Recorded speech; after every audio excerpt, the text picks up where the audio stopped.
the presentation of the budget. It will be left to be seen what the legislators have to say about that particular draft budget.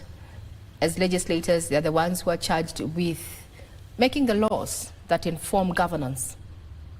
And now more than ever, eyes will shift from Professor Ndung'U, who is going to be presenting the proposal of Treasury, and it will be handed to them whether they'll make amendments or take the proposed budget as it is. I'm Regina Manyara. I want to hand you over to the team that is in Parliament buildings with our very own Edward Kabasa taking up the rest of this particular budget 2024 coverage. Over to you, Edward.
Yes.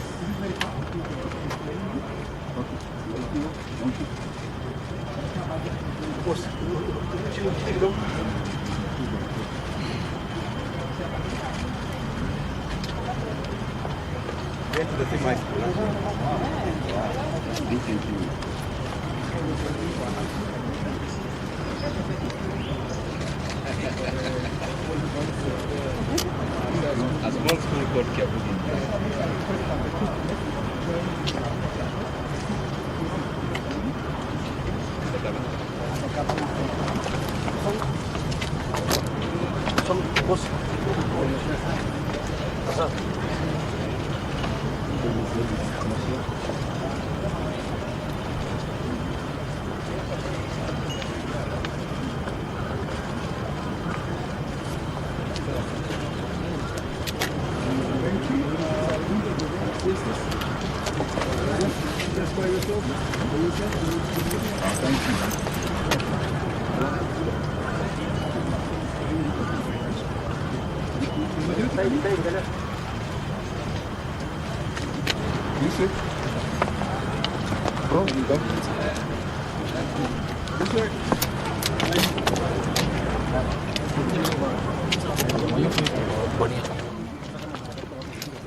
Cabinet Secretary will leave the consultation room to the Public Servants bench in the National Assembly chamber. The Speaker of the National Assembly will invite the Cabinet Secretary for National Treasury and Economic Planning to deliver the budget highlights and revenue-raising measures for the financial year 2024-2025. And thereafter, the Speaker of the National Assembly will adjourn the National Assembly to Tuesday, 18th of June 2024 at 2:30 p.m. The Speaker's procession leave the National Assembly thereafter. Now, the Cabinet Secretary for National Treasury and Economic Planning will take his leave and will be escorted to the consultation room. Members and guests will proceed to the Parliament courtyard for the reception. Now, the Cabinet Secretary for National Treasury and Economic Planning is scheduled to make the pronouncement on the budget highlights and revenue sharing measures for the national government for the financial year 2024-2025 today, being Thursday, the 13th of June, 2024. This marks the 14th budget day since the promulgation of the current constitution and the second in the 13th Parliament. The presentation of the budget highlights and revenue-raising measures for the national government by the Cabinet Secretary for the National Treasury and Economic Planning, done with the approval of the Cabinet and commonly known as the budget speech, is in fulfillment of the requirements of Section 40, subsection 1 of the Public Finance Management Act 2012 and the National Assembly Standing Orders 244C Part 1. If you're just joining us, that is the Speaker of the National Assembly who is walking into the chambers. The members are upstanding. And now I will hand you over for this live broadcast of the National Assembly proceedings where Treasury CS will deliver the budget speech. My name is Edward Kabasa. Enjoy your viewing. Waheshimiwa, tuombe. Ewe Mwenyezi Mungu ambaye kwa hekima na wema wako umeteua nyadhifa za viongozi na mabunge kwa ustawi wa jamii na utawala wa haki wa wanadamu, twakusihi utazame kwa neema nyingi sisi watumishi wako ambao wameridhika kutuita ili tutekeleze shughuli muhimu za jamhuri yetu. Twakuomba uteremshie baraka zako sisi tuliokutanika hapa na utujalie tuyatende na kufikiria mambo yote atakayofikishwa mbele yetu kwa njia ya haki na uaminifu, ili utukufu na sifa zako siendelezwe na ili kustawisha amani, ufanisi na heri ya nchi yetu na wale ambao haja zao wamesikabidhi mikononi mwetu. Amen.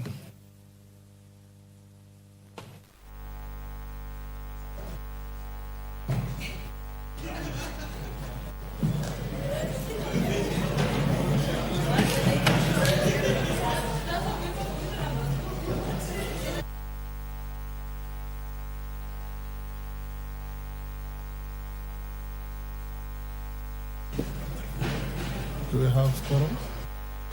Eh?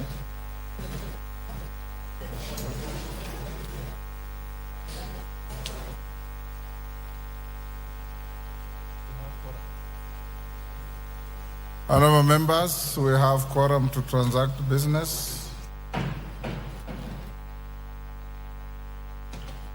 Clerk. Order number 1, administration of oath. Order number 2, communication from the chair.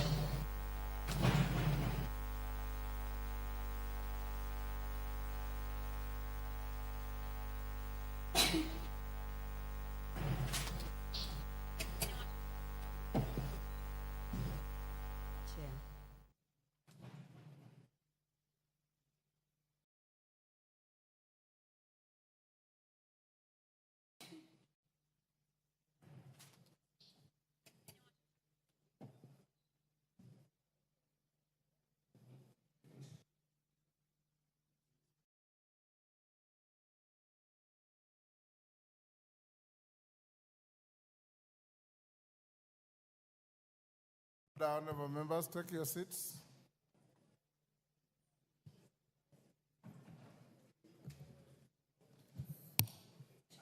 Take your seat, Honorable Osero.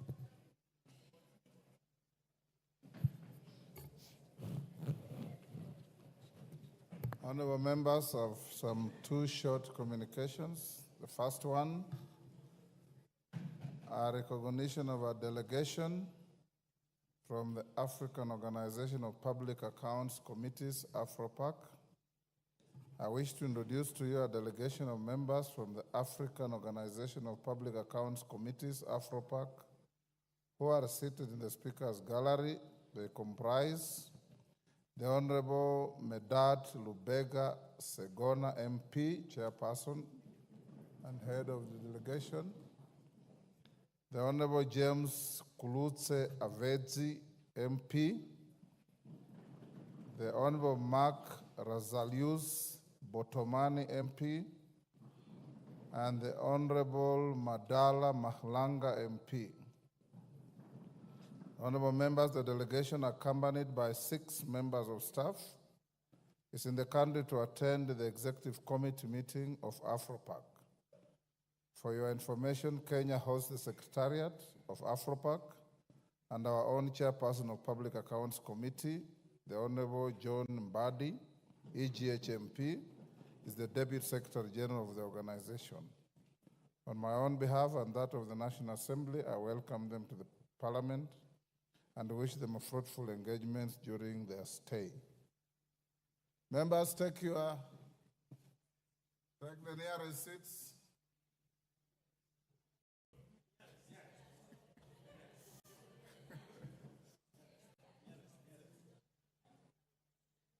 Honorable Kainan, where is your nearest?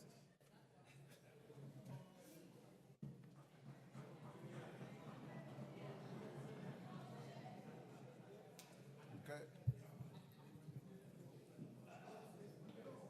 Honorable members, order. Order. Honorable members, the second communication relates to 2024 Speakers Roundtable with Kenya Private Sector Alliance, KEPSA. Honorable members, as you may be aware, since 2009, the National Assembly and the Kenya Private Sector Alliance, KEPSA, have jointly held an annual engagement under the auspices of the Speakers Roundtable. The annual event aims at bolstering the roles of the two institutions, including consideration of legislative and legal frameworks necessary for supporting the economic sector. Over the past 14 years, these engagements have been instrumental in providing policy and legislative underpinnings which have greatly impacted on the sector. Indeed, various amendments and reforms to the law have been initiated as a result of these collaborative meetings, thus supporting business and economic growth and contributing to overall national development. Honorable members, the 2024 Speakers Roundtable is scheduled to take place on Friday, 21st June 2024 at the Agile Grand Hotel, Machakos County. The meeting will be held under the theme of leveraging the role of the legislature in enhancing Kenya's competitiveness for the creation of jobs, wealth, and inclusive prosperity. The roundtable discussions will focus on, among other areas, governance, access to finance, competitive logistics and utilities, industrialization and trade, human capital development, and social development and inclusion. Honorable members, participants to the meeting will include all members of Parliament, senior parliamentary staff, and representatives of the business community under the KEPSA umbrella. In this regard, honorable members, I wish to invite all of you to the meeting, as these engagements will afford the House an opportunity to engage with the business community as we seek to set the foundations for greater national economic development. I thank you. Next. Order number 3, messages. Order number 4, petitions. Order number 5, papers. Majority, Leader.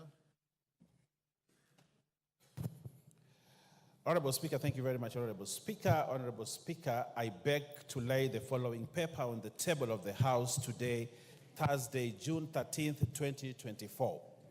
Legal notice number 96 of 2024 relating to the Independent Policing Oversight Authority General Regulations 2023, including the explanatory memorandum, executive summary, and synopsis of stakeholders' engagement from the Independent Policing Oversight Authority, IPOA. I thank you, Honorable Speaker, and I beg to lay.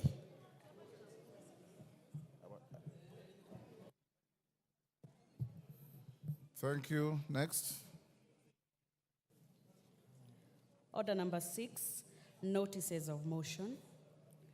Order number 7, questions and statements. Robert Mbui. Thank you, Mr. Speaker.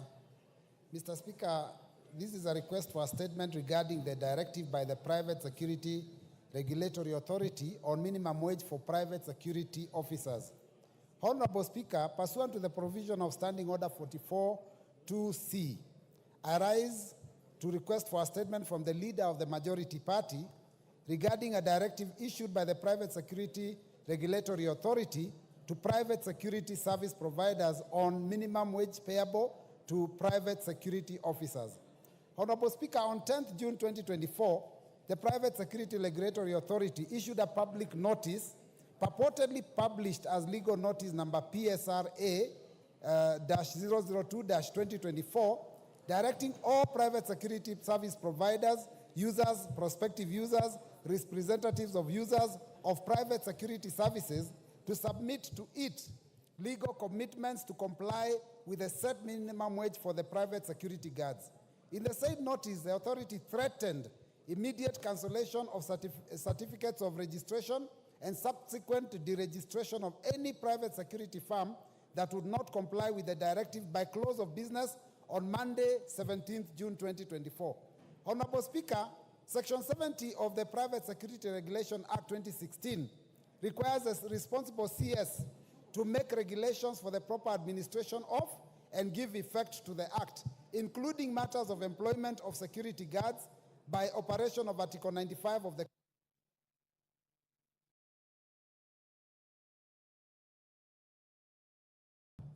Thank you, Mr. Speaker. It had gone off. So by operation of Article 95 of the Constitution, the purported legal notice not having been laid before Parliament in accordance with Section 11 of the Statutory Instruments Act 2023 is therefore void. Honorable Speaker, it is against this background that I request for a statement from the leader of the majority party on the following. 1, could the leader of the majority provide a report on the constitutionality of the legal notice number PSRA-002/2024 issued by the Private Security Regulatory Authority on 10th June 2024 on compliance with the minimum set wage? 2, outline the steps that will be taken to revoke the legal notice by the Private Security Regulatory Authority if found illegally issued, and the measures put in place to ensure adherence with the relevant laws while exercising the said directive. 3, provide details on the processes leading to the determination of the minimum wage and whether the process adhere to the due process contemplated in law. 4, explain the powers and functions of the Private Security Regulatory Authority under Section 9Q of the Private Security Regulatory Authority Act 2026, includes setting of the minimum wage for security guards without reference to the Ministry and the Salaries and Remuneration Commission. 5, clarify whether the powers vested in the authority under Section 32 contemplates non-compliance with minimum wage as a ground for cancellation of certificates of registration and or deregistration of private security firms. And 6, explain the reasons for failure by the authority to submit regulations envisaged under Private Security Regulatory Authority Act 2016 to Parliament as required under the law, despite various efforts by the Committee on Delegated Legislation. I thank you, Honorable Speaker. Thank you, Robert Mbui. I've been requested by 2 joyriders. Major Bashir.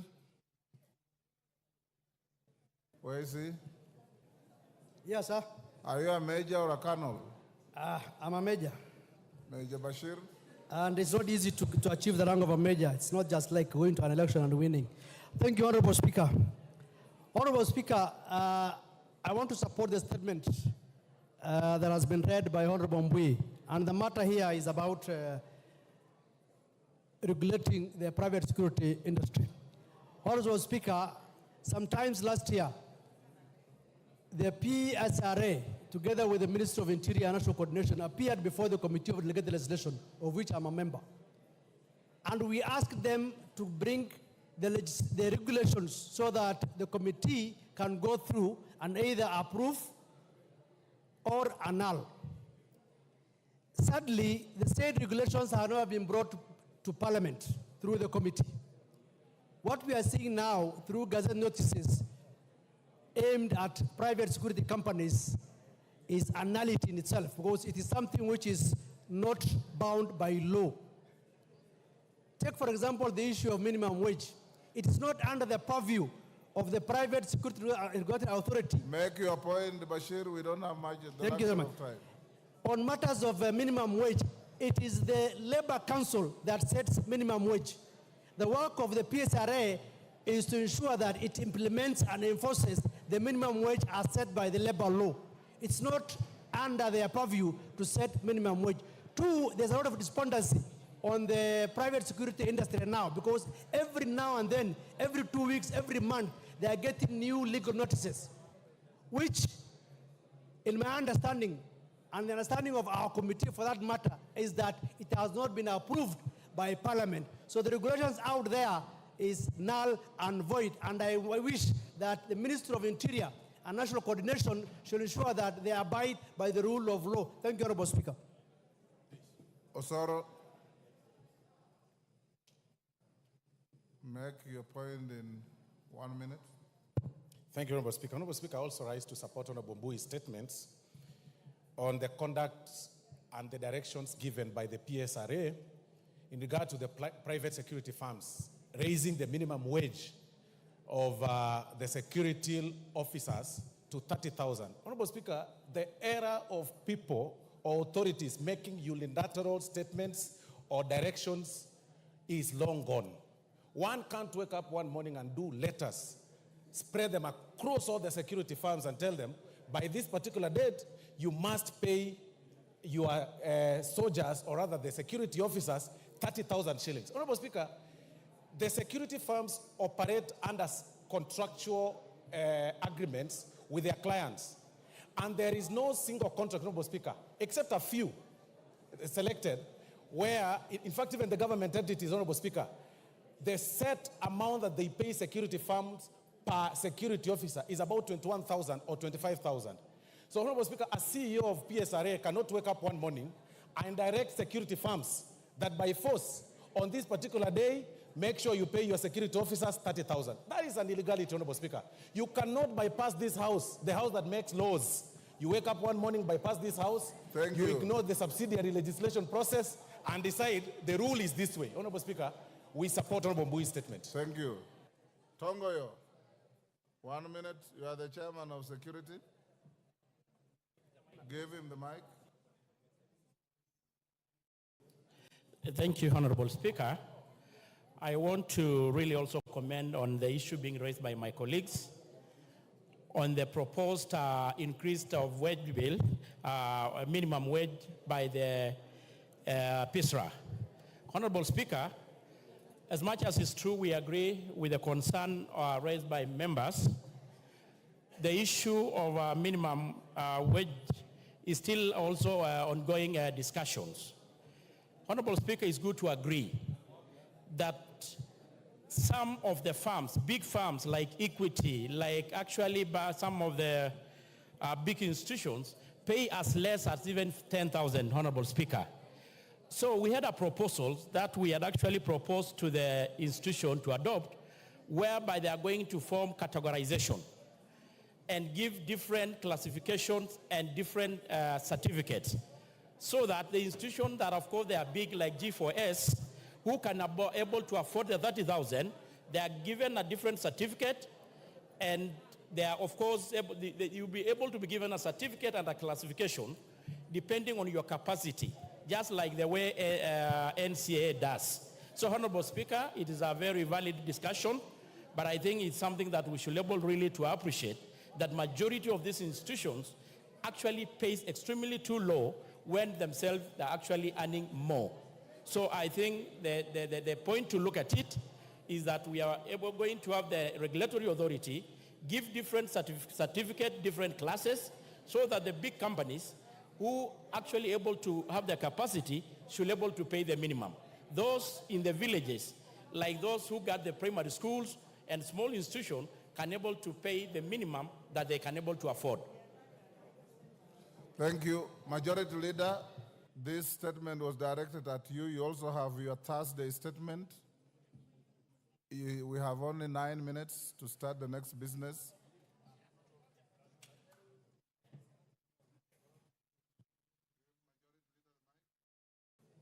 Thank you, Honorable Speaker.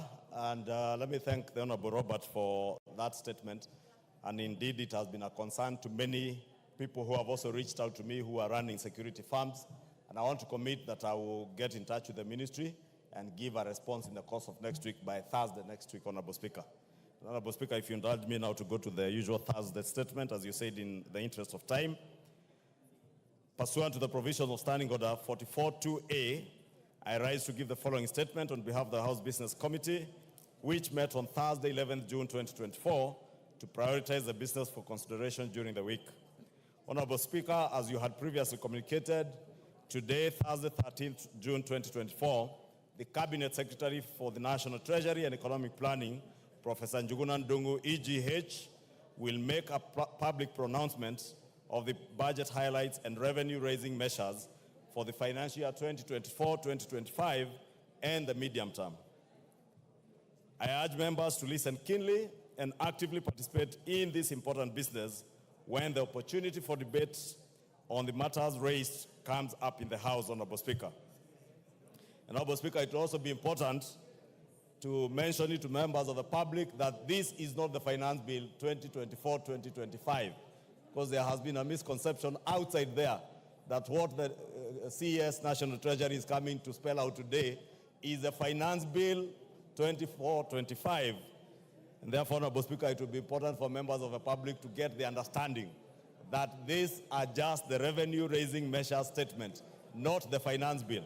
I know many of these members have been harassed by members of the public on matters touching on voting. There will be no voting today, Honorable Speaker, on anything. Honorable Speaker, with regards to business scheduled for Tuesday next week, the House is expected to consider the following bills at various stages. One, Committee of the Whole House on the Kenya Drugs Authority Bill of 2022. Two, the second reading of the following bills, the Land Laws Amendment Bill, Bill number 2 of 2023. Two, the Care and Protection of Child Parents Bill, Senate Bill number 29 of 2023. And C, the Magbeans Bill, Senate Bill number 13 of 2022. Additionally, debate will also be undertaken on the following motions. One, report of the Auditor General on the National Government Constituency Development Fund for the 9 constituencies in Bungoma County. Two, report of the Public Petitions Committee on its consideration of public petition on funds spent contrary to the provisions of Article 223 of the Constitution. Three, reports of the Auditor General on the financial statements of specified state corporations. Honorable Speaker, if you can protect me from this Embu team that is conversing in Kimbere and Embu. Order, honorable members, Karemba and your team. CNN, go and take your seat.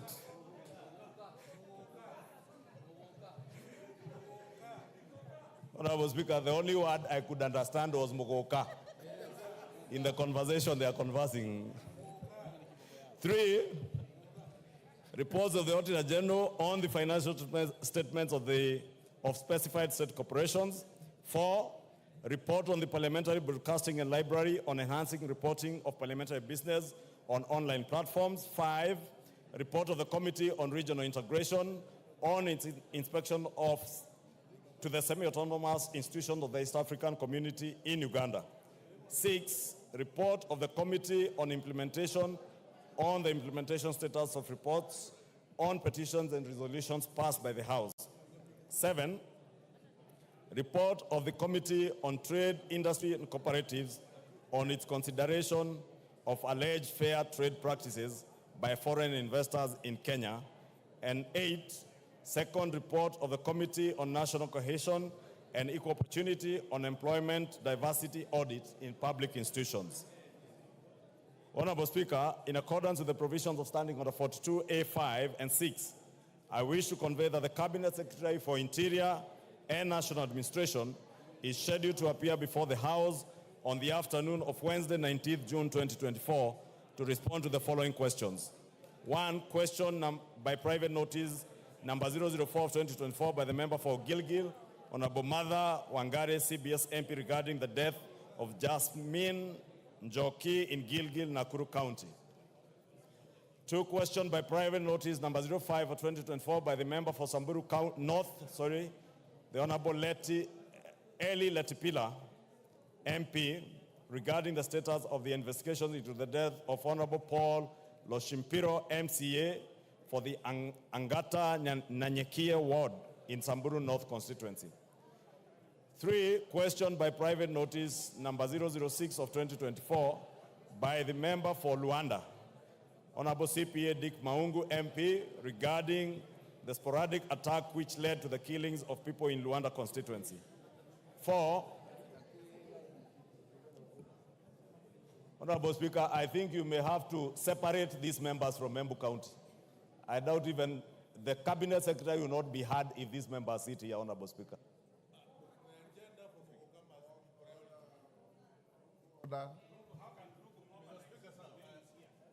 Order, Rugu.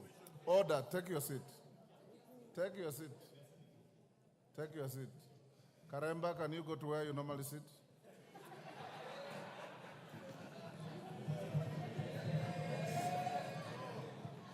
Go retreat to where you normally sit. In actual fact, Honorable Speaker, these 3 seats are reserved for members of the Parliamentary Service Commission and the Deputy Speaker. Retreat. And the commissioners have been displaced. Wind up. Wind up. Karemba, you will go and sit where you normally sit. Finish up, Majority Leader. Now that, Honorable Speaker, I can transact some peace. 4 was question by private notice number 08 of 2024 by the member for Lugari, Honorable Nabwere Nabi, MP, regarding the status of the investigation into the circumstances that led to the death of 2 brothers, Mr. Bonaventure Ounza and Mr. Kalistas Apuoka, by the policemen based in Santo Police Station. 5 is question number 11 of 2024 by the member for Moyale, Honorable Professor Jaldesa Guyo, MP, regarding the status of the investigation into the circumstances surrounding the shooting of Ms. Kabale Galgalo Guyo around Kangemi Mosque compound. 6 question by private notice by number 012 of 2024 by the member for Lamu, Honorable Monica Mudhoni, MP, regarding the recurring conflict between herders and farmers in Ungu village of Hindi Ward, Witu and Mkunumbi wards in Lamu County. 7 question number 271 of 2023 by the member for Laisamis, Honorable Joseph Lokuton, MP, regarding birth and death registration offices in Laisamis and Loyangalani sub-counties. 8 question number 02 of 2024 by the member for Matungu, Honorable Oscar Peter Navulindo, MP, regarding the surge in cases of livestock theft in the Western region and in particular Matungu constituency. 9 question number 03 of 2024 by member for Kinango, Honorable Gonzi Rai, MP, regarding the deployment of the contingent of GSU officers to Kazamoyo village in Kwale County. Question number 05 of 2024 by the member for Bahati, Honorable Irene Joki, MP, regarding the replacement of the vehicle with registration plate number GKB340J assigned to the Deputy County Commissioner for Nakuru North Sub-County. Question number 37 of 2024 by the member for Isiolo South, Honorable Tubi Bidu, MP, regarding the issuance of identification cards to residents of northeastern and bordering regions.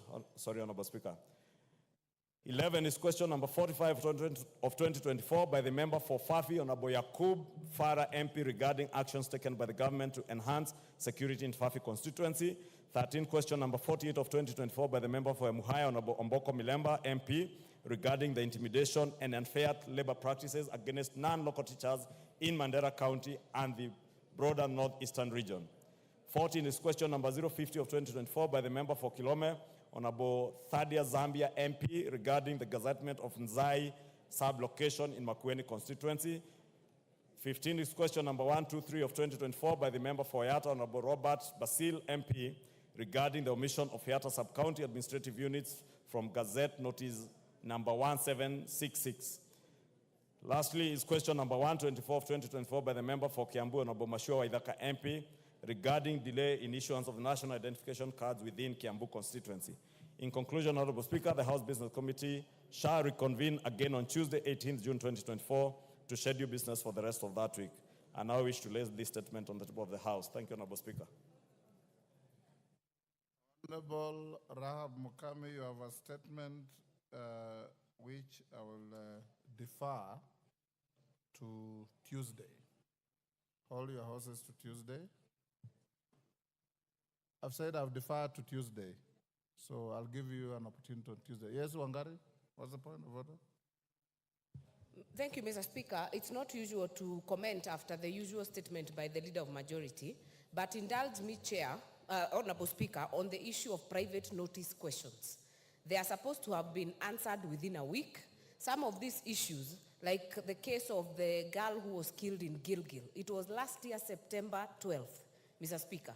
You ask a question on private notice, months later, it is not responded to. What are we going to do as a House to deal with that issue of private member notice questions? Because they are taking too long, we are not getting justice and getting answers at the right time. I think it's an issue that has concerned many members, Mr. Speaker, that maybe you should give guidance to the House. I'll give you guidance next week. Honorable members, order, Honorable Ruku. Order, Honorable Ruku. I have received two statements. One from the women rep from Lamu, denouncing and renouncing Muguka. Another one from you, praising Muguka as a valuable resource mobilizer and crop from your region. Right? The two statements are with me. I'll give you time next week if you want to bring them to the House so that you can present them. But if you want to use a statement you have given to the Speaker to pick it on the floor of the House, I will not allow you. I will not allow you. So I can see the distinguished members from Embu County and lawfully occupying seats that don't belong to you. You can see those are designated seats. And I just hope that you are sitting here innocently with no intention of breaching the standing orders or causing any disaffection in the House. If you do so, you will be offending the feelings of many people. We know Muguka is a very, very contentious issue. Like I've told you, the statement from the women rep of Lamu is as strong as your statement. There are two competing issues. Hold your horses. I'll give you an appropriate time to prosecute your case. No. You will not say anything. If I give you time to say something, Lamu will also want to say something. And I don't want to dilute the importance of this day in this Parliament. Call the next order. Honorable members will put questions on the matters that are pending. Then we go to the next issue. Order number 8, motion, report of the Committee of the Whole House on its consideration of the Equalization Fund Appropriation number 2 Bill, Senate Bill number 30 of 2023, question to be put and third reading.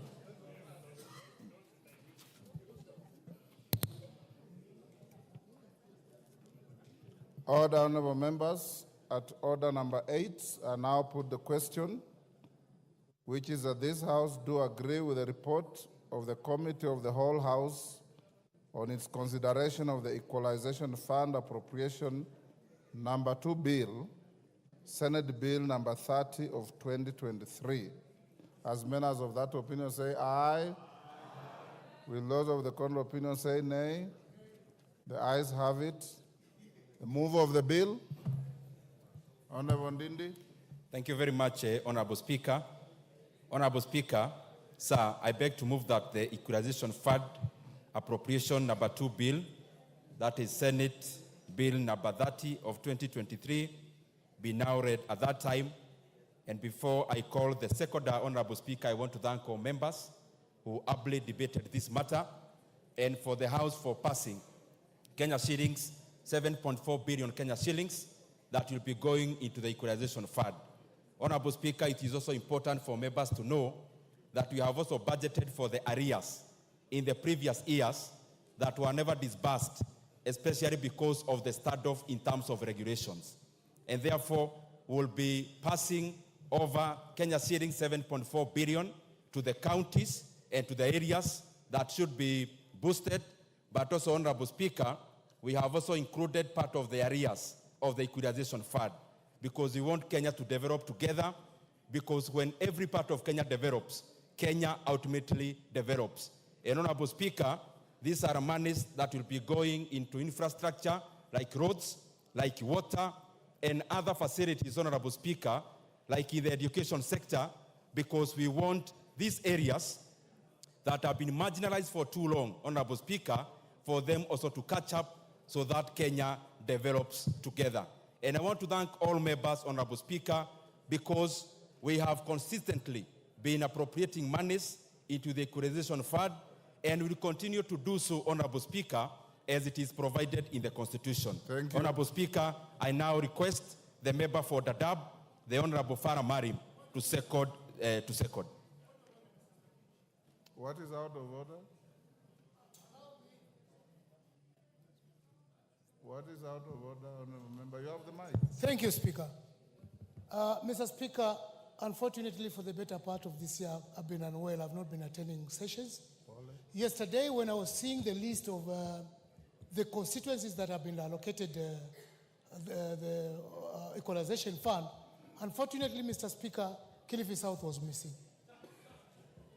And trying to look at all the other constituencies, I could not understand. Order, Honorable Chonga.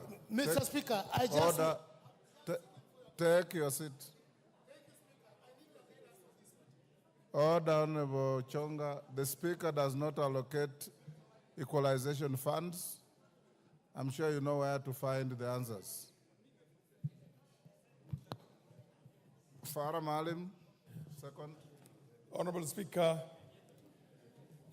while seconding this motion, it's important, Mr. Speaker, we were in this Parliament together in the 10th Parliament when, under the new constitutional dispensation, something called the Equalization Fund was created.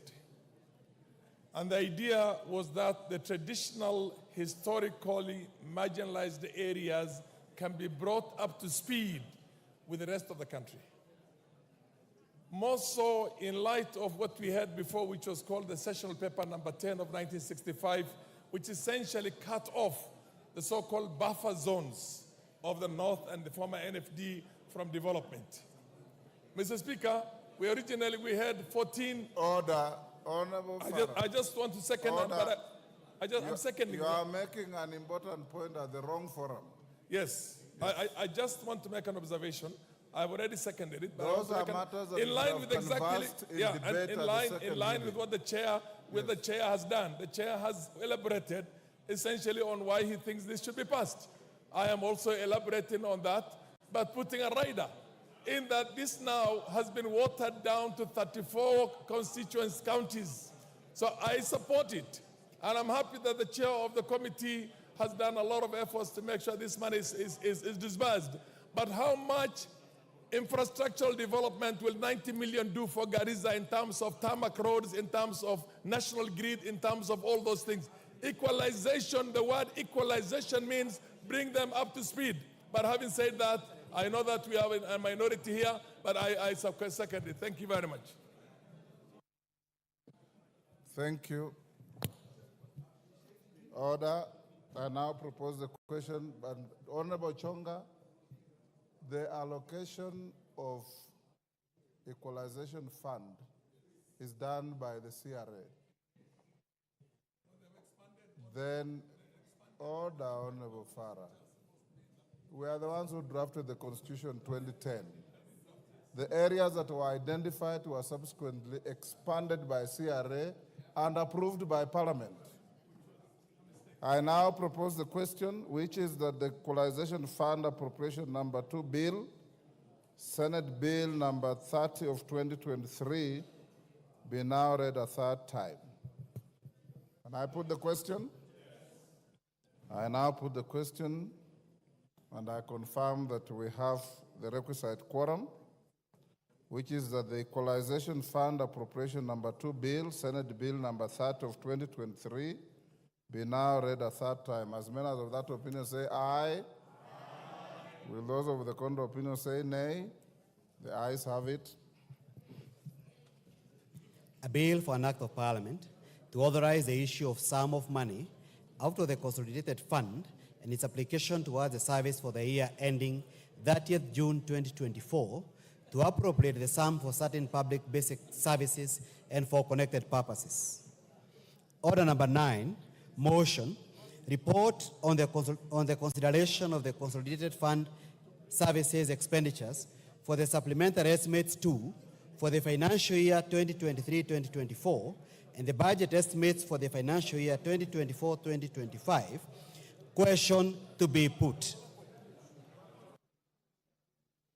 Order, honorable members. Order, Chief Whip, take your seat.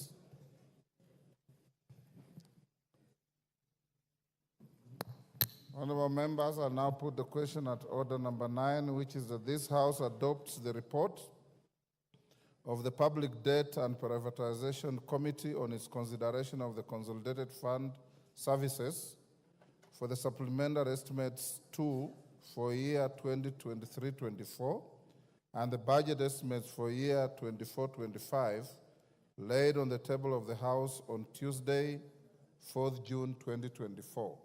As many as of that opinion say aye. Aye. Will those of the contrary opinion say nay?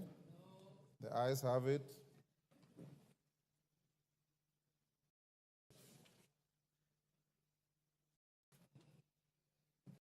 Honorable members,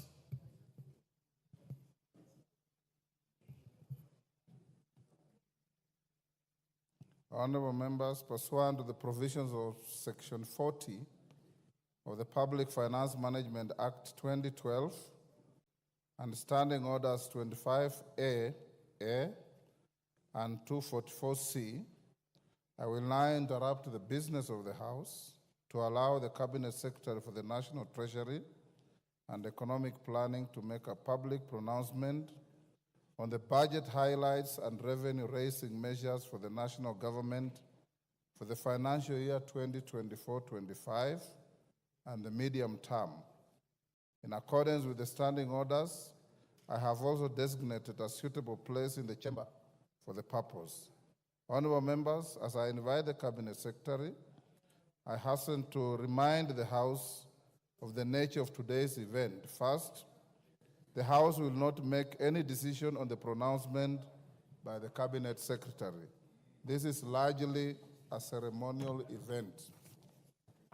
Members may wish to note that the House is still in the supply period, which commences with the consideration of the budget estimates and concludes with the enactment of an appropriation act. At present, the House has only considered and approved the budget estimates for the financial year 2024-25. As you are aware, the Appropriation Bill 2024 and the Finance Bill 2024, that is, the ways and means proposed to support the appropriations made by the House, will be considered at a later stage. Secondly, Order Kagombe. There was a lot of peace in the House yesterday.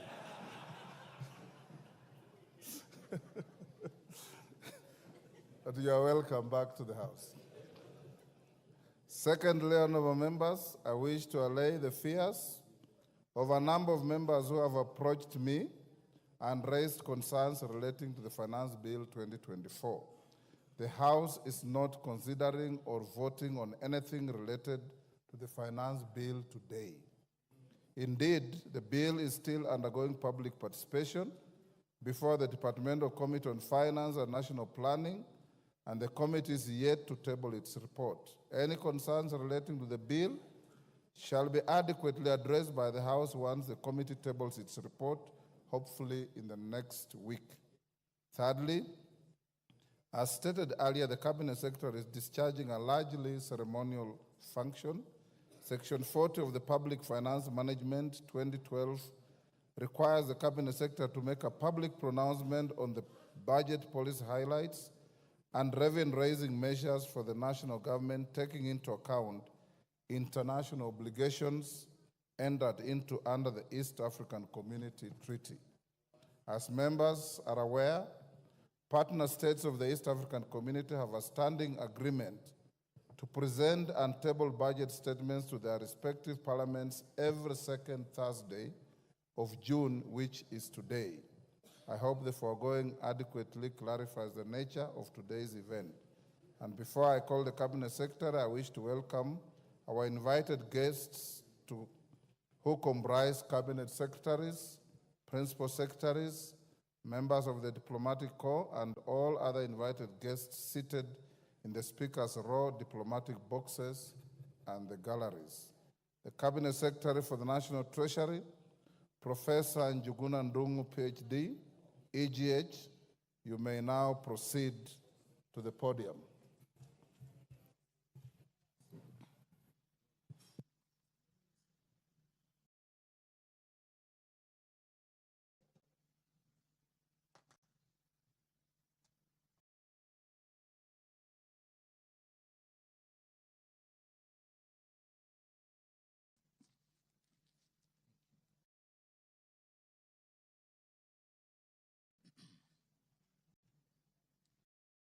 Mr. Speaker, it is my honor and privilege to present to honorable members of this august House and the people of Kenya the second budget of the Kenya Kwanza administration under the leadership of His Excellency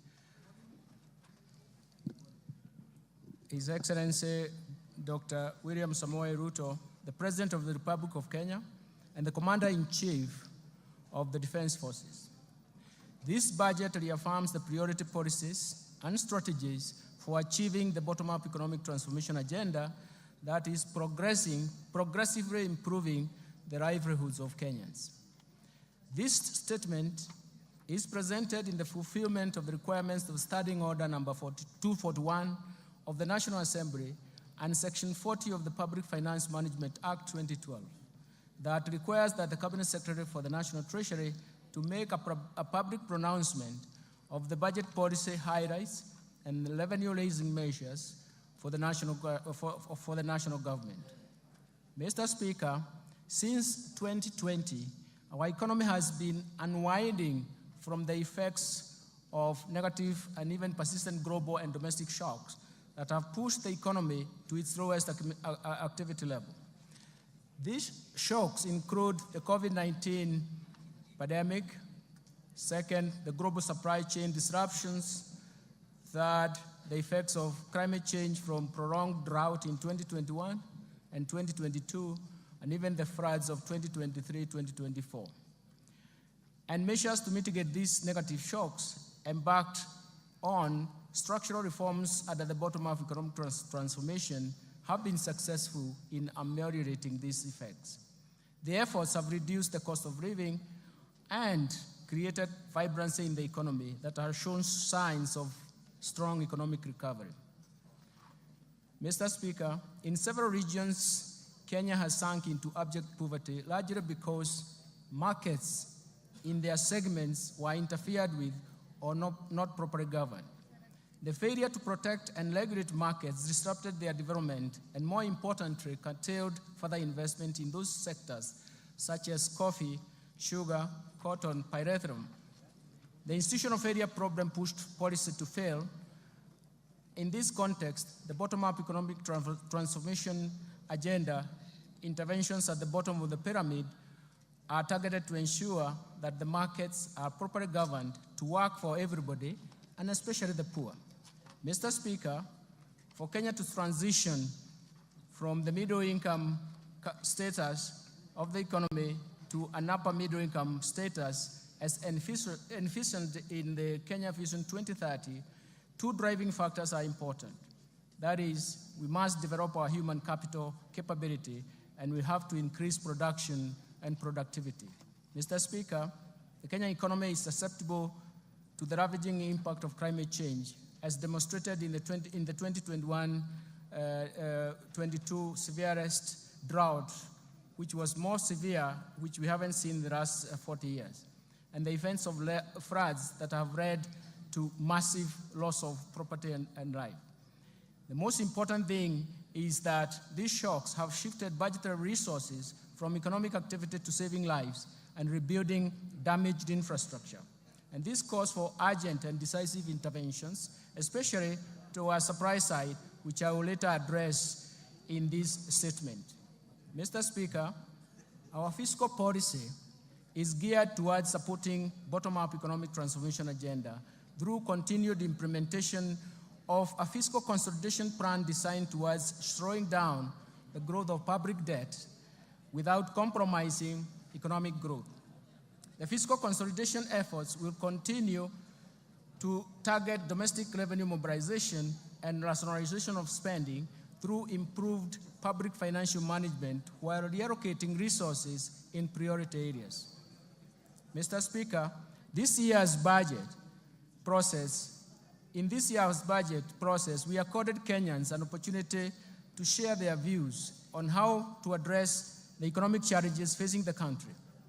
Kenyans responded to our call and requested the government to address, through this budget, first, the devastating effects of the ongoing floods; second, taxation concerns and cost of living; third, the level of unemployment; fourth, protection of the poor and the vulnerable; fifth, reduction of wastage in public expenditures at the national and county governments level. Today, Mr. Speaker, I wish to assure Kenyans that we have listened to their concerns, and we have spelled out measures to address through this budget. In this regard, the budget highlights, and even the government's plan to strengthen the resilience of our economy to navigate the global turbulence, accelerate economic transformation, and decisively address the overarching developmental challenges in line with better bottom-up economic transformation agenda.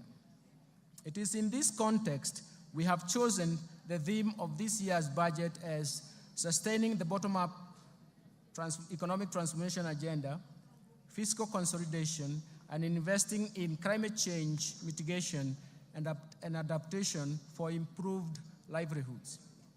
Mr. Speaker, it is now my privilege and honor to present the economic policy context of this budget. Thereafter, I will broadly outline the policy priorities and structural reforms underpinning the bottom-up economic transformation agenda. The proposed resource allocation as well as revenue-raising measures that the government will implement in the financial year 2024-2025 budget are going to be summarized. But, Mr. Speaker, we have to remember that we have one major problem that has three phases. This problem is as follows. There is increased demands for increased spending or expenditures from the government. That means that either we have to finance that through taxes or debt. The second dimension of this problem is that there is limitation and even constraints imposed in terms of public debt accumulation and even the debt carrying capacity of the economy. Third, and more fundamentally, there are limitations in terms of mobilizing higher tax revenues, something that we have to remember, something that is quite critical from our side. Let me turn now to the economic policy context. Mr. Speaker, the financial year 2024-2025 budget has been developed against a backdrop of improved global economic outlook. The world economy stood at 3.2% in terms of growth in 2023 and is projected to continue at the same pace in 2024. In the domestic economy, Mr. Speaker, the Kenyan economy is now unwinding from layers of negative and persistent shocks. And some of these shocks have actually have been protected and have a structural and permanent effects on the economic activities. Mr. Speaker, through forecast interventions as well as structural reforms, the policies of Kenya Kwanza government have started to yield some positive results. Economic recovery is evident, with a GDP growth of 5.6% in 2023, up from 4.9% in 2022. This is above the global average and also above the average of sub-Saharan African region. The domestic growth in 2023 was mainly supported by a rebound in agricultural activities given the improved weather conditions and subsidized inputs for farmers. The resilience of the services sector remained strong in that same year. So the overall inflation also declined to its target level at 5%, and in April 2024, from a peak of 9.6% in October 2022. The decline was driven mostly by easing of food and energy prices, a strong pass-through effects from exchange rate appreciation, and the impact of monetary policy actions. And the tight monetary policy has been complemented by fiscal policy measures to enhance food production through subsidy program on fertilizer and seeds. Mr. Speaker, in February this year, the government took advantage of the improved international financial market conditions to refinance the buyback of US $1.5 billion of the Eurobond 2024. The government, through this process successfully removed the uncertainty of the settlement of the Eurobond. The government also successfully issued an 8.5-year infrastructure bond that attracted significant foreign investors, making it the most successful domestic bond issuance in the country's history. Mr. Speaker, these two operations in February significantly improved the market perception, together with a tight monetary policy stance and significant reforms in the interbank foreign exchange market. It has brought stability in the foreign exchange market. As of 31st May 2024, the exchange rate was Kenya shillings 130.20 to the US dollar, from a high of 163 earlier on in January.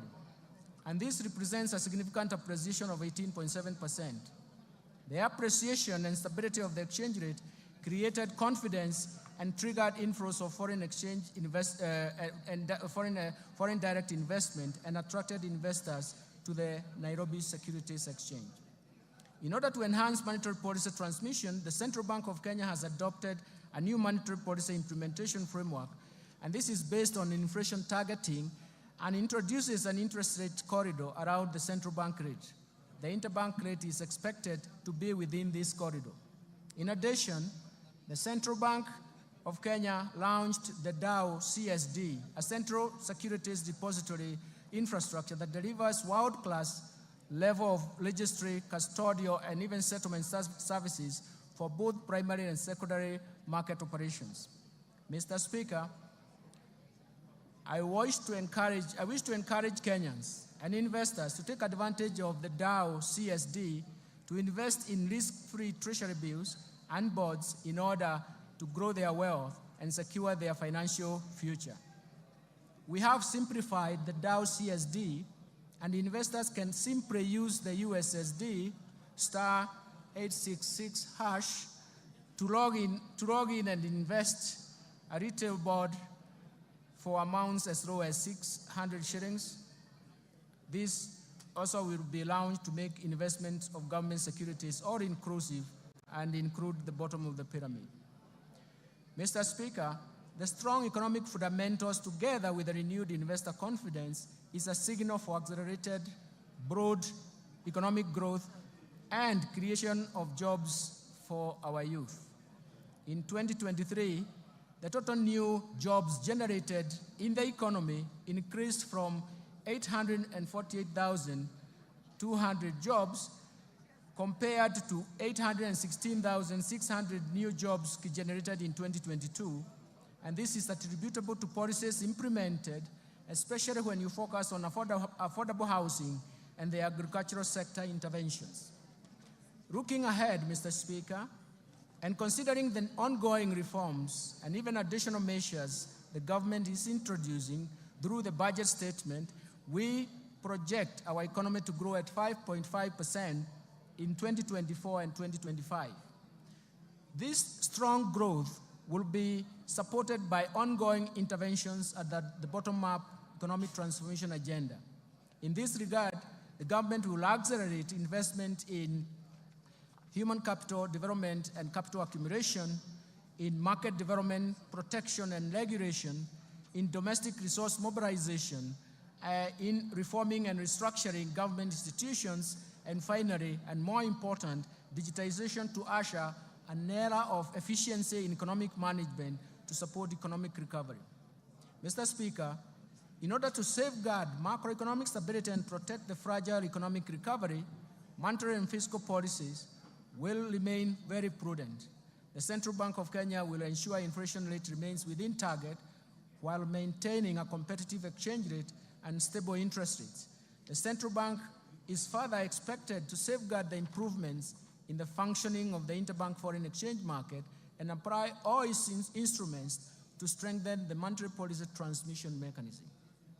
On the other hand, Mr. Speaker, fiscal policy stance over the medium term aims at supporting the government's bottom-up economic transformation agenda by delivering a strong fiscal consolidation with fiscal deficit declining from 3.3% of GDP in financial year 2024-2025 from a high of 5.7% of GDP in financial year 2023-2024.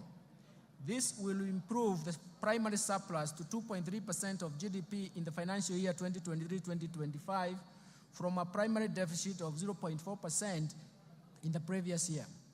I will later in this statement elaborate on policy measures to deliver the strong fiscal consolidation.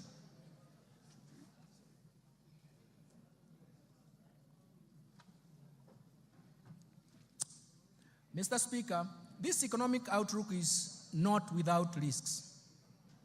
We continue to witness external shocks and recurrence of extreme weather events that not only affects the economic activities, but also pose major fiscal risks. The government will take appropriate interventions to cushion the economy from these risks. Mr. Speaker, let me now expound on the policy priorities of the government to promote economic transformation and improve livelihoods for Kenyans. First, let me start with the bottom-up economic transformation agenda. To strengthen economic recovery, the government will accelerate the implementation of policies, programs, projects, and interventions in bottom-up economic transformation agenda. First, enhance agricultural transformation. Second, support micro, small, and medium enterprises. Third, provide affordable housing and settlement. Fourth, achieve universal health care. Fifth, support growth of the digital superhighway and creative economy that will support job creation. Towards actualizing these objectives, actualizing development objectives to the public, the government in March 2024 launched the fourth medium-term plan for the period of 2023-2027. The MTP4, as we call it, translates the better aspirations into concrete priority interventions to be implemented by both levels of government. These are premised on the value chain approach with sectors which will target sectors with the highest impact to drive the economy and sustain economic recovery. The key priority interventions focus on the following value chains. First, leather and leather products, textile and apparel, dairy, the tea industry, rice sector, edible oils, the blue economy, and natural resources, including mineral and forest, and finally the construction and building materials. The value chain approach ensures rational resource allocation by eliminating wastage of resources occasioned by duplication, overlap, fragmentation, and ineffective coordination in the implementation of the program and projects while promoting a whole of government approach to service delivery. To create employment, special focus has been given to investment in special economic zones and county aggregation and industrial parks, diversification of export markets, and market access of goods and services from micro, small, and medium enterprises. Mr. Speaker, the government will also undertake the following targeted strategic interventions to support economic transformation. First, the government will continue to maintain macroeconomic stability to enhance security, to foster a secure and conducive business environment while protecting Kenyans and their properties. Second, the government will scale up development of critical infrastructure in the country, such as roads, railway, air, seaports, energy, water, and reduce the cost of doing business and ease movement of people and goods, as well as promote competitiveness. Third, the government will enhance investment in key sectors for broad-based sustainable growth by promoting agricultural transformation, growth in manufacturing, environmental conservation, and climate change mitigation, stimulating growth in tourism and sustainable land use.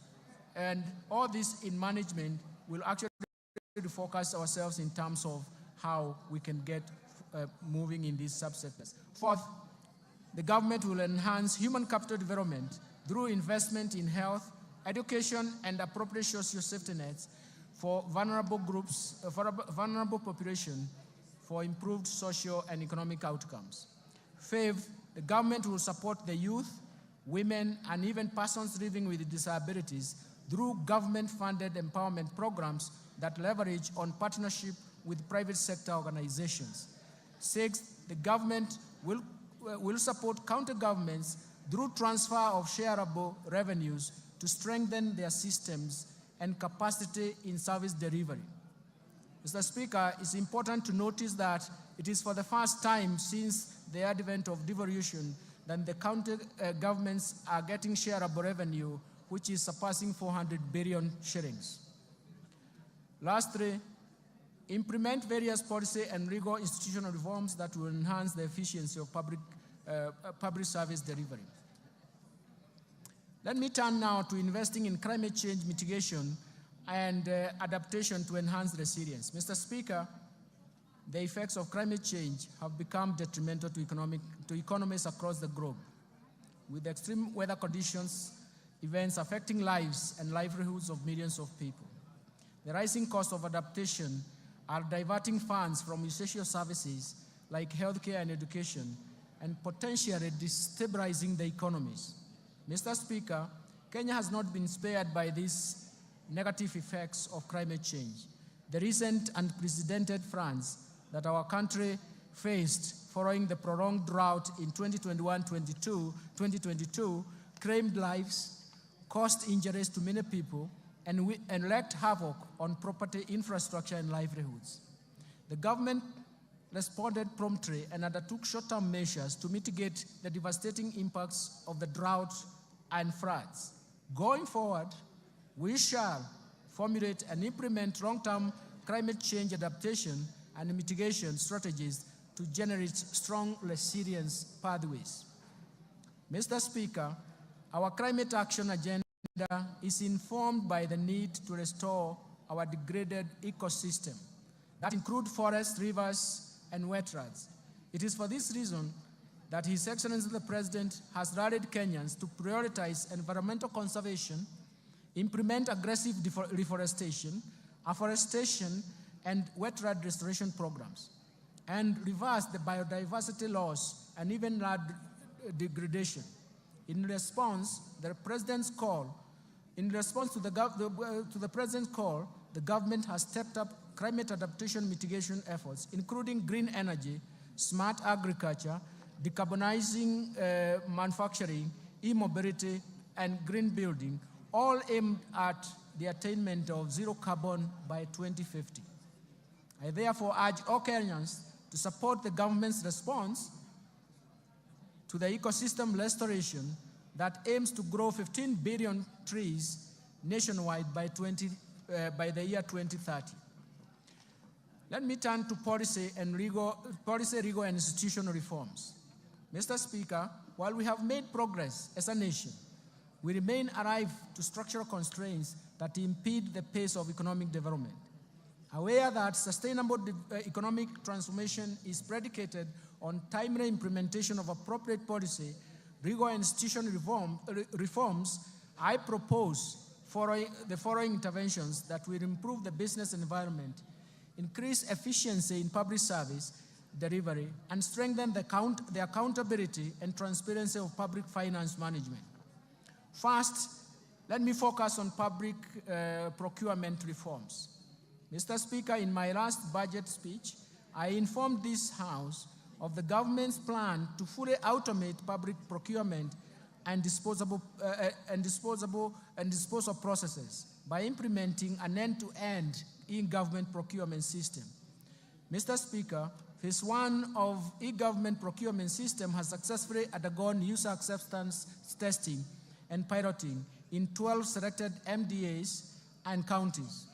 This piloting will continue up to December 2024. The system comprises, among others, an e-marketplace, electronic marketplace, for the common user items where prices for various outlets are feasible, allowing intense competition in procurement of these common user items.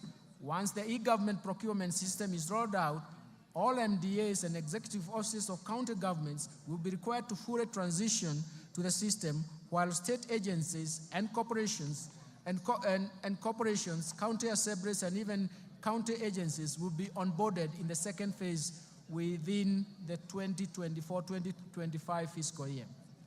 The system will reduce cost of goods, works, and even services between 10 and 15%, maximize value for money, and increase the transparency of procurement. Second, let me turn to restraining growth of public sector wage bill. Mr. Speaker, the public sector wage bill continues to rise, leaving few resources for development. Public sector wage bill stood at 38.2% of the ratio as a ratio of total revenue in 2021. To contain the wage bill, the government implemented a wage freeze in the financial years 2021-22, 2022-23, in addition to eliminating and streamlining the number of allowances. Further actions planned in relation to containing the wage bill include: first, all MDAs and county governments should review and rationalize their staff establishment to ensure affordability, fiscal sustainability with the right composition and skill sets. Second, the government will roll out a unified human resource information system for the entire public sector starting from 1st July. The system consolidates human resource and payroll data in the public service for access through single warehouse. The system has been linked to the Kenya Revenue Authority, iTax, to facilitate filing of payee returns. This reform will eliminate the multiple manual and standalone payroll systems. Third, the Salaries and Remuneration Commission will continue to streamline allowances paid in the public sector through harmonization and rationalization of categories, rates, rules for allowances. And fourth, the Salaries and Remuneration Commission will progressively review allowances and benefits in the future, collective bargaining agreements, and align them to the provisions of allowances policy framework for the public service. Third, let me turn to state corporations reform. In order to address the challenges faced by state corporations, including government-owned enterprises, the government will first privatize government-owned enterprises whose mandates are no longer relevant, those that require huge budgetary allocations for bailouts, and those producing goods and services that are more efficiently produced by the private sector. Second, restructure the state corporations through mergers and or transfer back to parent ministries or relevant state corporations to remove duplication of functions, and enhance the efficiencies and synergies in operations so as to optimize use of limited resources. And ensure state corporations are self-sustaining, generate additional revenue to the exchequer, and also ensure quality service delivery to Kenyans. In addition, Mr. Speaker, the government is committed to implement policy changes to ensure government-owned enterprises realize their full potential. You will note that in 2023, the cabinet approved the ownership policy for the government-owned enterprises. And this is a key governance reform framework. Mr. Speaker, to anchor the policy in law and to give effect to its operationalization, a draft Government-Owned Enterprise Bill 2024 has been fundraised and is undergoing public participation. Once the process is completed and an approval granted by Cabinet, the bill will be submitted to this august House for consideration, and I'm seeking support from this House for approval of the bill. Mr. Speaker, we have also prepared a draft Government Investment Regulations 2024 to provide a framework for efficient and effective management of government investment. The draft regulations will be taken through public participation before submission to this House for consideration and, if possible, approval. Fourth, let me turn to pending bills. Mr. Speaker, in the last budget statement, I informed this House that the government plans to establish a pending bills verification committee to carry out a thorough analysis of all stock of pending bills for the period 1st July 2005 to 30th June 2022, and formulate measures to stop accumulation of pending bills going forward. Mr. Speaker, as you are aware now, His Excellency the President inaugurated the Pending Bills Verification Committee in November 2023. The committee received a total of 94,997 pending bills claims valued at Kenya shillings 662.3 billion. Analysis of the pending bill claims submitted by MDAs is ongoing. The general public has been given an opportunity to submit any pending bill claims owed by the national government. The committee is expected to complete its work and submit a report by October 2024 for implementation within the fiscal framework. Fifth, the national assets and inventory management reforms. Mr. Speaker, the National Treasury has initiated reforms geared towards automating assets and inventory management in MDAs as well as county governments. In this regard, the National Treasury will operationalize the assets and inventory management modules of IFMIS, with the module of all MDAs scheduled to launch and go live in July 2024. The rollout of county governments will commence thereafter. These reforms will enable the accounting officers to have feasibility of all assets and inventory under their control and facilitate optimal assets utilization. Sixth, let me turn to financial sector reforms. Mr. Speaker, the Kenya banking sector remains stable, resilient, and continues to play its role in mobilizing funds and channeling them to deserving productive economic sectors and activities. The banking sector remained profitable with a growth of assets of 0.3%. It is now standing at 7.74 trillion in February 2024. Credit from commercial banks to the private sector stood at around 6.9% in terms of growth in April 2024 and has benefited key sectors of the economy. The Financial Inclusion Fund, popularly known as the HASRA Fund, and the de-risking of lending to the MSMEs through the Credit Guarantee Scheme have facilitated additional lending to the MSME sector. Mr. Speaker, to position the banking sector to effectively play its role in Kenya's socio-economic transformation, 3 recent reforms have been implemented. First, the licensing and oversight of digital credit providers to address inherent challenges, including the high cost of credit, unethical debt collection, inadequate disclosures and lack of transparency, breach of data privacy, and abuse of personal information. As at the end of March 2024, 51 digital credit providers have been licensed. Secondly, on climate change, the CBK in April 2024 issued draft Kenya Green Finance Taxonomy for public participation that will serve as a tool to classify whether particular economic activities are green or environmentally sustainable and serve as a guide for banking sector and other market participants in making informed investment decisions or financing decisions. That, to eliminate money laundering and vulnerability in the banking sector, the CBK has revised the anti-money laundering and combating the financing of terrorism and proliferation of financing, and a supervisory framework has been implemented so that the risk-based supervision is enacted, undertaking institutional and sectoral risk assessment and enhancing staff complement capacity for supervision. Mr. Speaker, the Kenya banking sector is exposed to dynamic global, regional, and even local developments necessitating reforms in this respect. The following reforms are proposed. First, the Central Bank of Kenya intends to progressively increase the minimum core capital for banks from the current 1 billion to Kenya shillings 10 billion.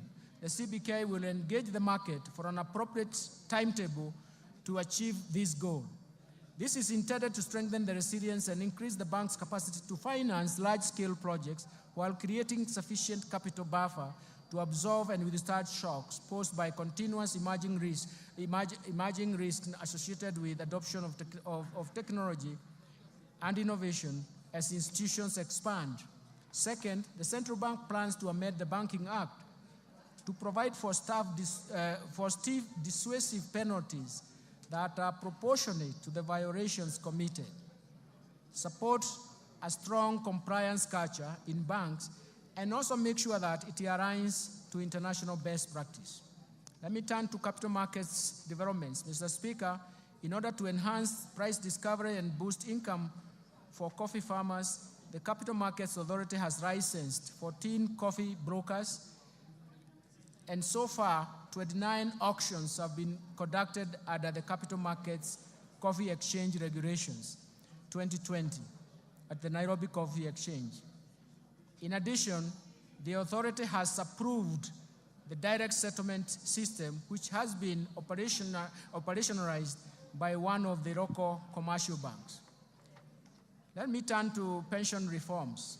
Mr. Speaker, majority of Kenyans remain uncovered with the retirement benefits coverage stands at about 26%.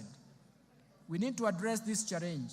The Cabinet has approved the National Retirement Benefits Policy in November 2023 that requires all entities to enroll all the employees, both contractual and permanent, and pensionable for registered retirement benefits scheme. To effectively implement the policy, we have initiated the review and harmonization of all the laws governing the retirement benefits sector. Mr. Speaker, to ensure sustainability of the public service pension system, we are revamping the public service pension administration through digitization and re-engineering of the pension management system, which is expected to be completed by December 2024. Mr. Speaker, the informal sector has about 17 million workers, and that accounts for about 83% of the total workforce in the country. This segment has remained excluded from pension coverage, mainly due to its unique and heterogeneous needs. The National Treasury has established the Kenya National Entrepreneur Saving Trust, KNEST, to handle pensions from the informal sector and anchor the savings component of the hustler fund while providing a channel for voluntary savings. Let me turn to insurance reforms. Mr. Speaker, to facilitate the growth of the insurance sector, the government developed a national insurance policy. This policy is guided by the review of the Insurance Act, which has served its purpose, albeit with progressive amendments, for the last 30 years. The Insurance Professionals Bill 2024, currently under consideration by this august House, will also strengthen the standards of practice in insurance and improve stability and performance of the insurance companies. And now turn to the fiscal framework, Mr. Speaker.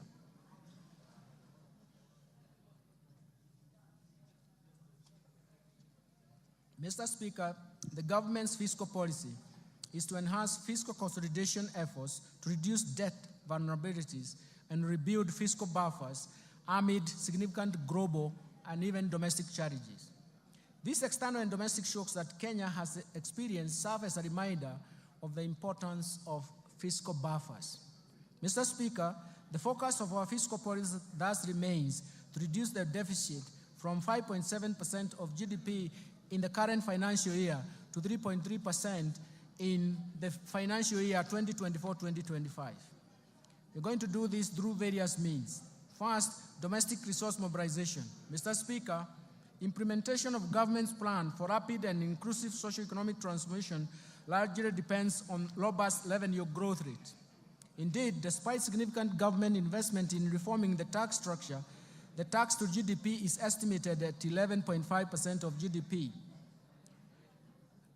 as of 2022-2023 against an estimated potential of 25% of GDP.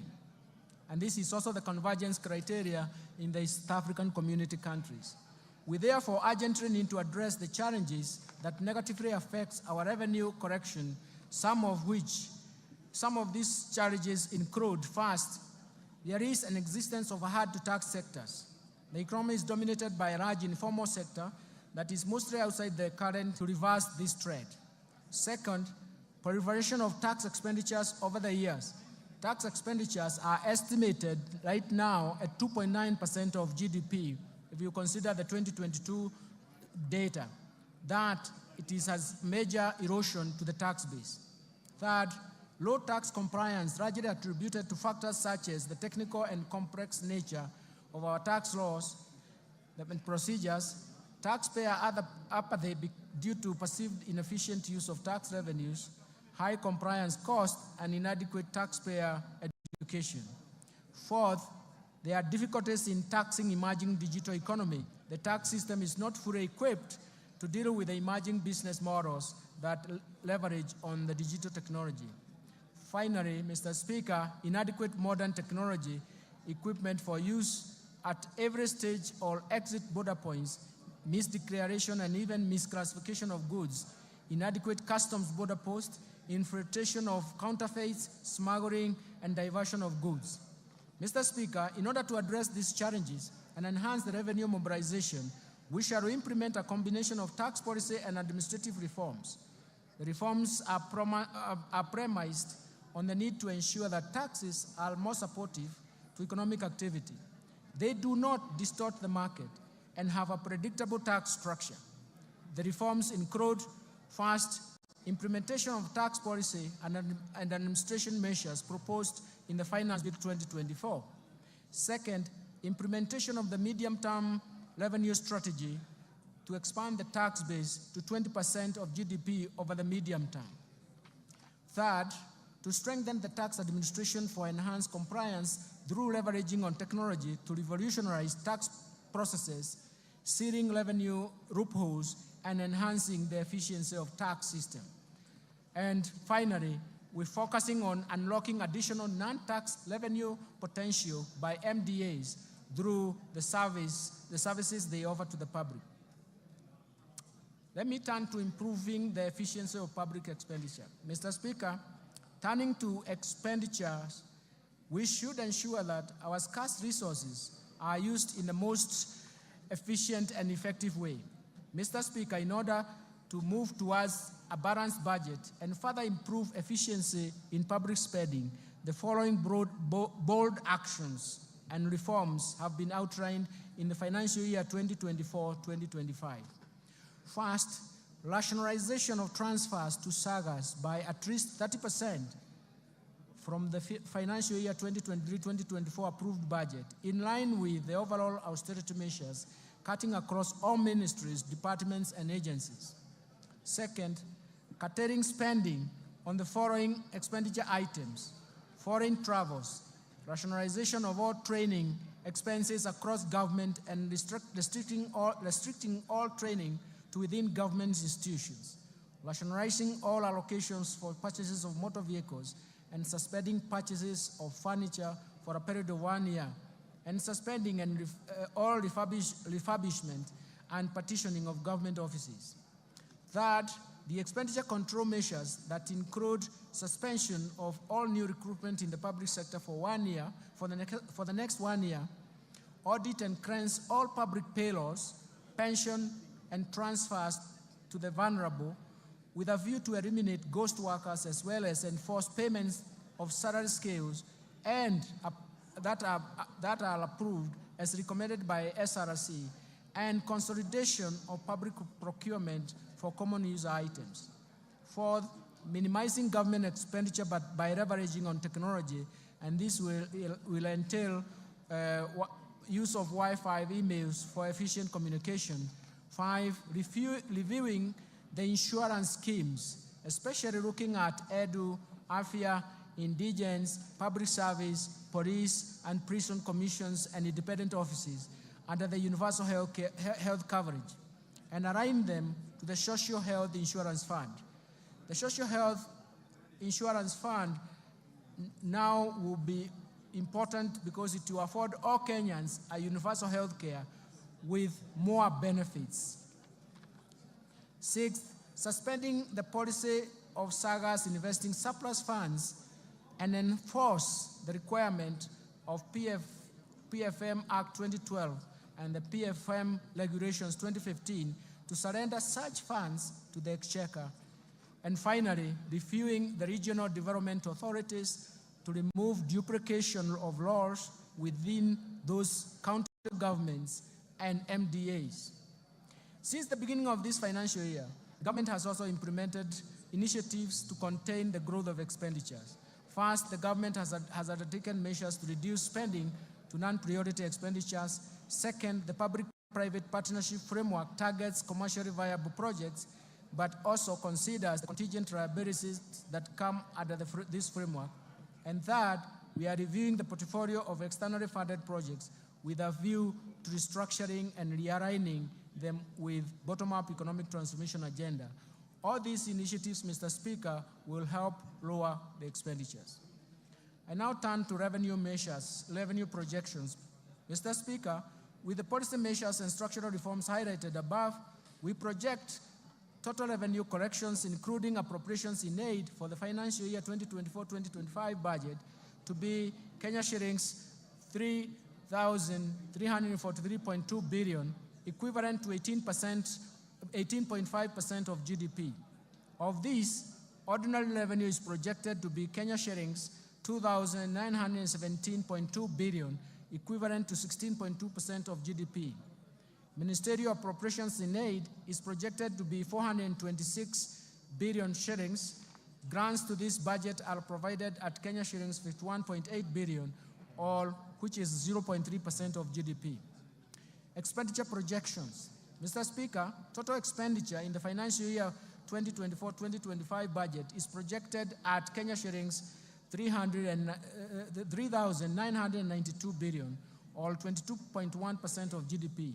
Of this, the recurrent expenditure will amount to Kenya shillings 2,840 billion, or 15.7% of GDP.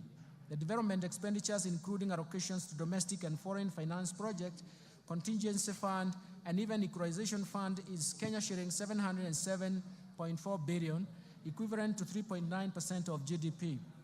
Total allocation to county governments is projected at Kenya shillings 444.5 billion, of which equitable share is 400.1 billion. Fiscal balance. Mr. Speaker, given the projected revenue grants against the projected expenditures, the fiscal deficit, including grants, is projected at 597 billion, equivalent to 3.3% of GDP, and this is down from Kenya shillings 925 billion, or 5.7% of GDP in 2023-2024. In this respect, the primary balance will improve to a surplus of 2.3% of GDP from a deficit of 0.4% of GDP in the current financial year. The fiscal deficit for 2024-2025 will be financed by net external borrowing of 333.8 billion, equivalent to 1.8% of GDP, and net domestic borrowing of 263.2 billion, which is equivalent to 1.5% of GDP. Public debt management. Mr. Speaker, Kenya meets its obligations promptly, and no debt arrears have been accumulated. Public debt is projected to remain within sustainable levels on account of fiscal consolidation path that reflects the decline in the ratio of debt to GDP in present value terms over the medium term. To improve Kenya's debt sustainability and boost our credit rating position, the government will continue to implement measures to enhance growth of foreign exchange earnings. Our medium-term debt management strategy aims at lowering the cost and risks in the debt portfolio. In this regard, the government will slow down uptake of new external commercial debt and undertake liability management operations through debt swaps and other innovative solutions. The government will also diversify sources of financing through issuance of Panda Bond, Samurai Bond, and Skook in diverse financial markets in China, Japan, and the Gulf regions, respectively. The government will maximize use of concessional financing from bilateral and multilateral institutions to improve the debt sustainability and boost our credit rating. Let me turn to public-private partnership framework, Mr. Speaker. Due to the limited fiscal space, the government will continue to scale up the use of public-private partnership financing for commercially viable projects. Currently, there are 37 projects at various stages of PPP project cycle. In order to enhance viability of PPP projects, I will soon be proposing amendments to the PFM Act 2012 to speed up the process of financial close, as well as ensure that the related fiscal cost and contingent liabilities are within acceptable levels. Let me turn to public investment management. Mr. Speaker, in order to increase efficiency and effectiveness of public spending, the government will continue to implement public investment management regulations at the national government and commence a rollout of county governments. The regulations are aimed at streamlining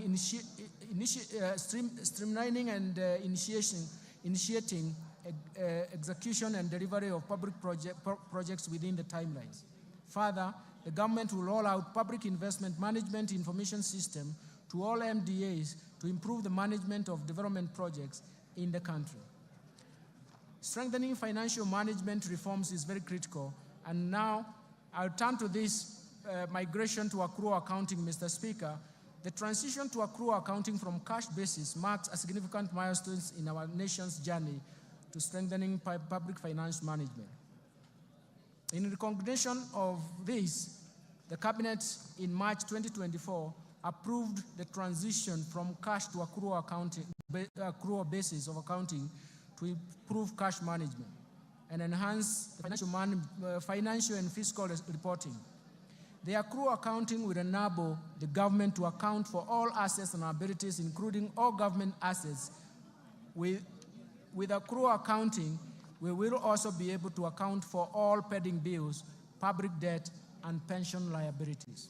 Mr. Speaker, this is an important step to strengthen the public finance management, and I will therefore direct all MDAs and county governments to migrate to accrual accounting starting July 2024.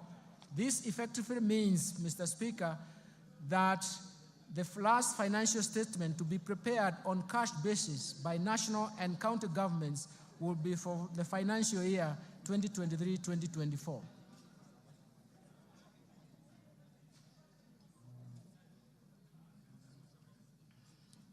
Mr. Speaker, let me turn to Treasury Single Account. Mr. Speaker, the PFM Act 2012 and its attendant registration provides for the establishment of the Treasury Single Account, TSA as we call it, system at both national and county government levels. Based on the experience over the last 10 years since the enactment of PFM Act 2012, the need to review the scope of TSE implementation has become apparent. To improve public cash management, it is necessary to operationalize other elements of the TSA system and that are envisaged in the law. The automation of government payments through the Integrated Financial Management Information System, IFMIS, and the Central Bank of Kenya Internet Banking, IB, system forms a good basis to widen the scope of Treasury Single Account system. The National Treasury undertook an inventory of bank accounts and balances held by public sector entities in various financial institutions and established that as at 30th June 2023, these entities held Kenya shillings 431.7 billion with various financial institutions. These large cash balances were not immediately accessible at the time when the government was very, very cash strained. Mr. Speaker, to address this challenge and underscore the government's unwavering commitment for fiscal discipline, transparency, and efficiency in the management of public finances, the Cabinet approved the implementation of Treasury Single Account System in a clustered approach. The system will consolidate government cash resources into a single account held at the Central Bank of Kenya and sub-treasury single accounts at the commercial banks.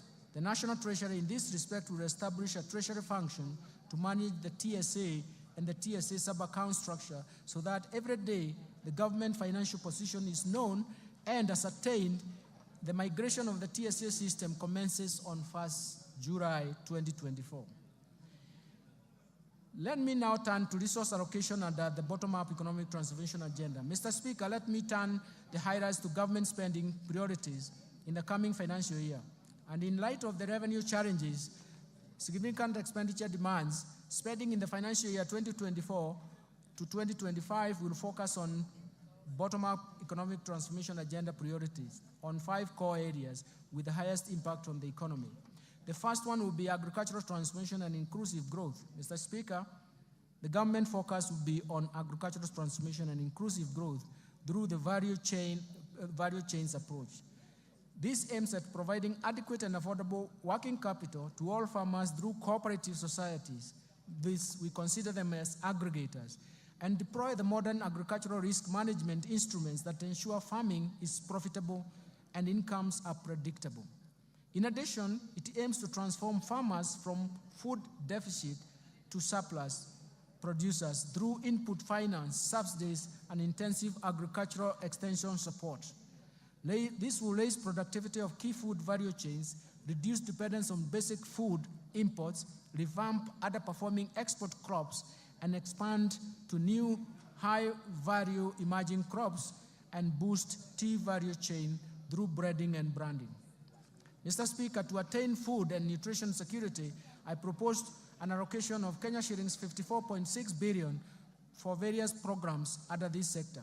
This includes Kenya shillings 10 billion for the fertilizer subsidy program, Kenya shillings 6.1 billion for the National Agricultural Value Chain Development Project, Kenya shillings 2.5 billion for the Enable Youth Program, Kenya shillings 2.4 billion for the Enable Youth and Women in Agriculture, Kenya shillings 747 million for small-scale irrigation value chain, irrigation and value addition project, Kenya shillings 642.5 million for the food security and crop diversification project. Mr. Speaker, to improve livestock production, I propose Kenya shillings 2.4 billion for de-risking, inclusive and value enhancement of pastoral economies program, Kenya shillings 1.5 billion for livestock value chain support project, Kenya shillings 1.5 billion for Kenya livestock commercialization program, Kenya shillings 192.5 million for the embryo transfer project. I have also proposed Kenya shillings 300 million for the Development Leather Industrial Park, Kenani. Mr. Speaker, to support the growth of the brew economy, I propose a total of Kenya shillings 11.3 billion to the brew economy and fisheries subsector. This includes 3.7 billion to aquaculture business development project, Kenya shillings 3.1 billion to the Kenya Marine Fisheries and Socio-Economic Development Project, Kenya shillings 540 million for rehabilitation of fish riding sites, Kenya shillings 695.5 million for Riwatoni Ultra-Modern Fish Hub, and Kenya shillings 600 million for marine fish assessment. Mr. Speaker, to raise agricultural productivity and enhance resilience to climate change risks in targeted smallholder farming and even pastoral communities, I propose an allocation of 340 million shillings towards adding drought and emergencies project. Mr. Speaker, to ensure legitimacy of land ownership and settle the land race, I propose a sum of 5.5 billion. This allocation will cater for the processing and registration of the title deeds, settlement of the RAD res, digitization of the RAD registry, georeferencing of RAD parcels, and construction of RAD registries. Second, I want to turn to transforming micro, small, and medium enterprises economy. Mr. Speaker, accessibility and affordable credit to most Kenyans at the bottom of the pyramid remains a challenge. To address this challenge, the government is proposing an additional allocation of 5 billion shillings to the Financial Inclusion or HASRAS Fund to scale up access to credit for households and MSMEs. I also propose an additional 200 million for the Youth Enterprise Development Fund, Kenya shillings 162.5 million for the Center for Entrepreneurship Project, and Kenya shillings 1.9 billion for Rural Kenya Financial Inclusion Facility. Third, let me turn to housing and settlement, Mr. Speaker. Mr. Speaker, the government's commitment to turn the housing challenge into an economic opportunity to create quality jobs for the youth directly in the construction sector and indirectly through the production of building products. This will be achieved through, among other measures, facilitating a delivery of 200,000 houses per annum and enabling low-cost housing mortgages. To continue supporting this initiative, I have proposed an allocation of 92.1 billion shillings for the housing, urban development, and public works. This includes Kenya shillings 8.3 billion under the Kenya Urban Program, Kenya shillings 3 billion to Kenya Mortgage Refinance Company for enhancement of the company's capital as well as for lending to the primary mortgage lenders, Kenya shillings 32.5 billion for construction of affordable housing units, Kenya shillings 15 billion for the construction of social housing unit, Kenya shillings 14.7 billion for social and fiscal infrastructure. Mr. Speaker, other proposed allocation to the housing, urban development, and public works include 11.3 billion for the Kenya Informal Settlement Improvement Project Phase 3, Kenya shillings 1 billion for the construction of markets, Kenya shillings 1 billion for the National Slum Upgrading Program, Kenya shillings 1 billion for the construction of housing units for the National Police and Kenya prisons, Kenya shillings 496.3 million for the construction of food bridges, Kenya shillings 444 million targeted to support construction of county headquarters that are targeted. Fourth, universal health care coverage. Mr. Speaker, the government is committed and determined to realize the constitutional right to health by promoting access to quality and affordable health care through universal health care coverage program. Towards this end, Mr. Speaker, I have proposed an allocation of 127 billion to the health sector to support various activities and programs. These include 4.2 billion for Kenya shillings, 4.2 billion for universal health care coverage, coordination and management unit, Kenya shillings 2 billion for free maternity health care, Kenya shillings 3.6 billion for managed equipment services, Kenya shillings 861.5 million to provide medical cover for the orphans, elderly, and severely disabled persons in our society, Kenya shillings 4.6 billion to cater for the stipend and acquisition of specialized medical equipment for the community health promoters, and 4.1 billion shillings for primary health care fund. Mr. Speaker, throughout the cases of HIV, AIDS, malaria, and tuberculosis, and enhance the vaccines and immunization program in the country, I have proposed Kenya shillings 28.7 billion for the Global Fund, and Kenya shillings 4.6 billion for vaccines and immunization programs, respectively. Mr. Speaker, to enhance the early diagnosis and management of cancer and reduce the burden of treatment among Kenyans, I have proposed an allocation of Kenya shillings 1.1 billion to strengthen cancer management in Kenyatta National Hospital and Kisii Level 5 hospitals. I have also proposed Kenya shillings 2 billion to the Emergencies, Chronic and Critical Illness Fund. Mr. Speaker, to improve health service delivery, I have proposed a sum of Kenya shillings 29.7 billion for Kenyatta National Hospital and Moi Teaching and Referral Hospitals. This includes 2.6 billion for the construction of Kenyatta National Hospital Burns and Pediatric Center, I've also proposed Kenya shillings 5.2 billion for the Kenya Medical Supplies Agency, Kenya shillings 2.5 billion for the Kenya Medical Research Institute, Kenya shillings 1 billion for procurement of family planning and reproductive health commodities, and Kenya shillings 760 million for procurement of equipment at the National Blood Transfusion Services. Further, to strengthen the capacity of medical personnel, I have proposed Kenya shillings 3.7 billion for medical interns, Kenya shillings 406 million for training of health personnel, and Kenya shillings 8.6 billion for Kenya Medical Training Center. Finally, the digital superhighway and creative economy. Mr. Speaker, investment in digital superhighway and creative economy continues to play a critical role in enabling the government achieve the objectives of bottom-up economic transformation agenda through increased productivity and competitiveness. On the creative economy promotion of music, theater, and graphic design, digital animation, fashion, and craft, among others, continues to create jobs opportunities for the youth. Mr. Speaker, to support the growing digital superhighway and creative economy, I have proposed an allocation of Kenya shillings 16.3 billion to fund the initiatives in the information, communication, and technology sector. Specifically, this proposed allocation includes 1.1 billion for government shared services, 704 million for digital superhighway, 2.3 billion for the construction of Kenya Advanced Institute of Science and Technology at Concert Technopolis, 2.8 billion for Kenya Digital Economy Acceleration Project, and 2.8 billion for maintenance and rehabilitation of the last mile county connectivity network. In order to fast-track the developments of the Concert Technopolis city, I have proposed an allocation of 1.5 billion for the horizontal infrastructure phase 1 and Kenya shillings 5.2 billion for the Concert data center and smart city facilities. Other key allocations to critical sectors supporting better include investment in critical infrastructure. Mr. Speaker, the government continues to expand and maintain critical infrastructure in roads, railways, sea, and airports to achieve socio-economic transformation that will also enhance Kenya's competitiveness and facilitate cross-border trade and regional integration. Towards this end, I have proposed an allocation of Kenya shillings 193.4 billion for development of roads.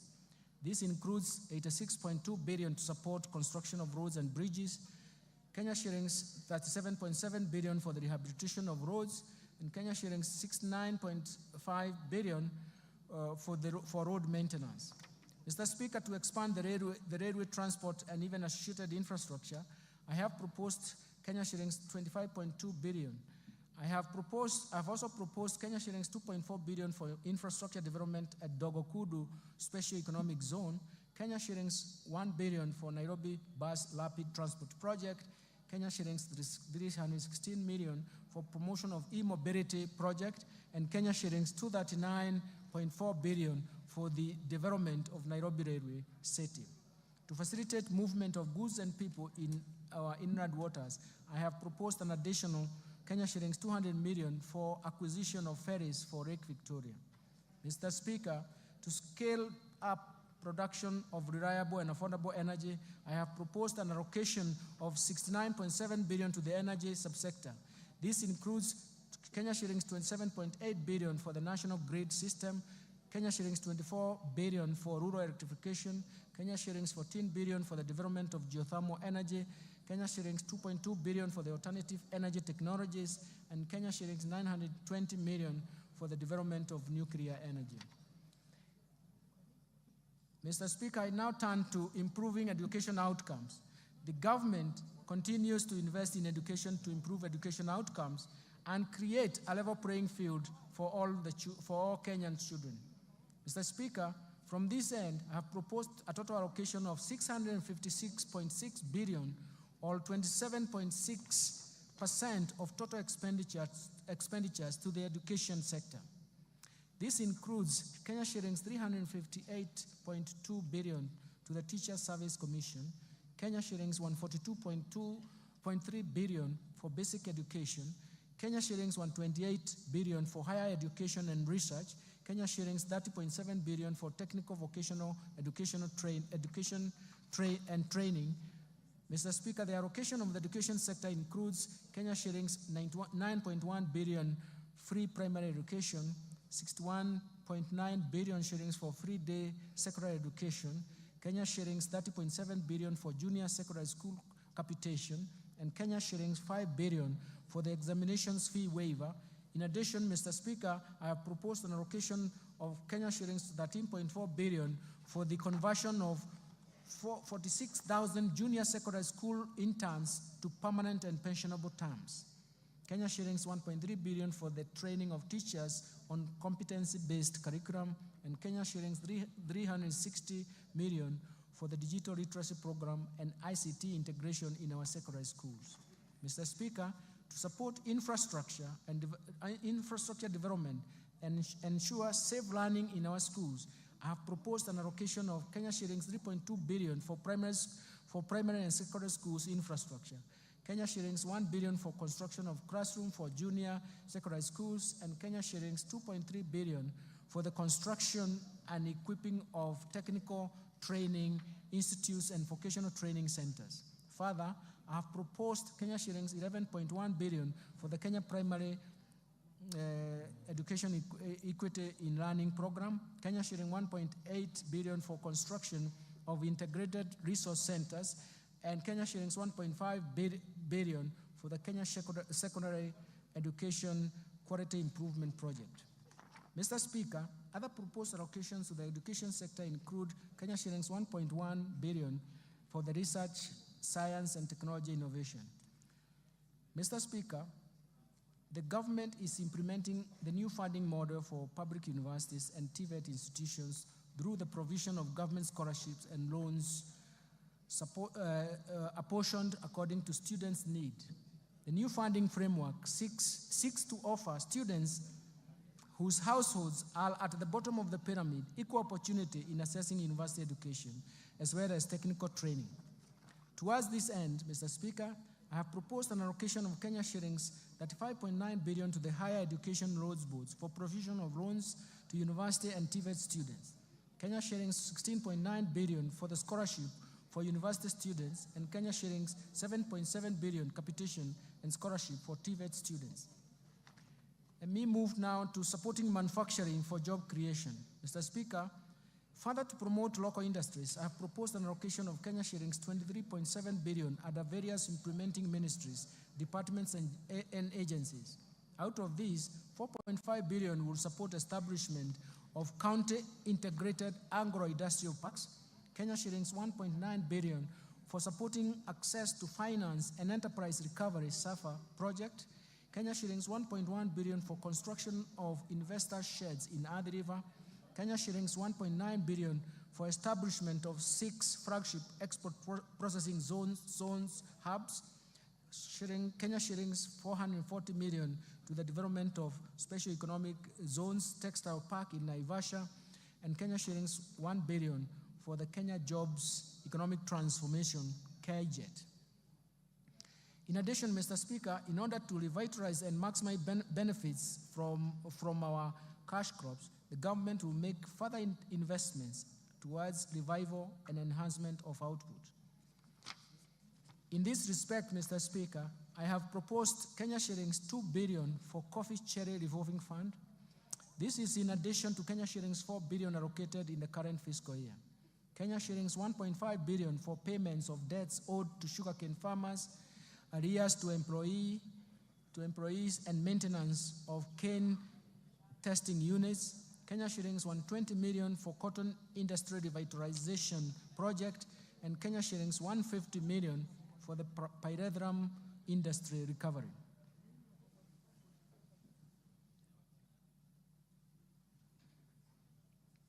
Mr. Speaker, in order to reduce over-reliance of the importation of edible oils and encourage local production and processing, I have proposed Kenya shillings 90 million for the coconut industry revitalization project, Kenya shillings 260 million for the National Edible Oils Crop Promotion Project, and an allocation to National Agricultural Value Chain Development Project, which includes support for cashew nut development. Mr. Speaker, to enhance milk processing, I have proposed Kenya shillings 1.5 billion for excess milk mop-up, Kenya shilling 500 million for modernization of KCC milk factories, and Kenya shillings 250 million for the construction of a milk factory in Narok. Mr. Speaker, to equip our youth with essential training and internship opportunities, I have proposed an allocation of 1.3 billion for the Kenya Industry and Entrepreneurship Project, Kenya shillings 119.9 million for the construction of industrial research laboratories, and Kenya shillings 114.3 million for the constituency industrial development centers. I will now turn into improving security, Mr. Speaker. Mr. Speaker, enhanced national security creates an enabling environment for businesses to thrive while aiding faster economic recovery. It is in this regard, I have proposed an allocation of 377.5 billion to support the operations of the National Police Service, Defense, and National Intelligence Service and Prison Services. Mr. Speaker, the proposed allocations include Kenya shillings 173.1 billion for defense, 110.6 billion for National Police Service, 46.3 billion for the National Intelligence Service, and Kenya shillings 32.7 billion for prison services. I have proposed an allocation of 13.9 billion to cater for leasing police motor vehicles and the modernization program.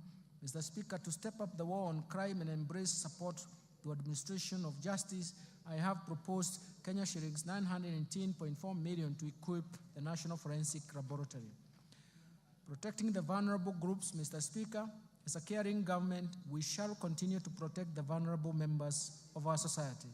I have in this regard proposed an allocation of 31.3 billion for social protection and affirmative actions in this budget. Mr. Speaker, out of this allocation, Kenya shillings 18.6 billion will cater for cash transfers to elderly persons, 7.9 billion for orphans and vulnerable children, Kenya shillings 1.2 billion for persons living with severe disabilities.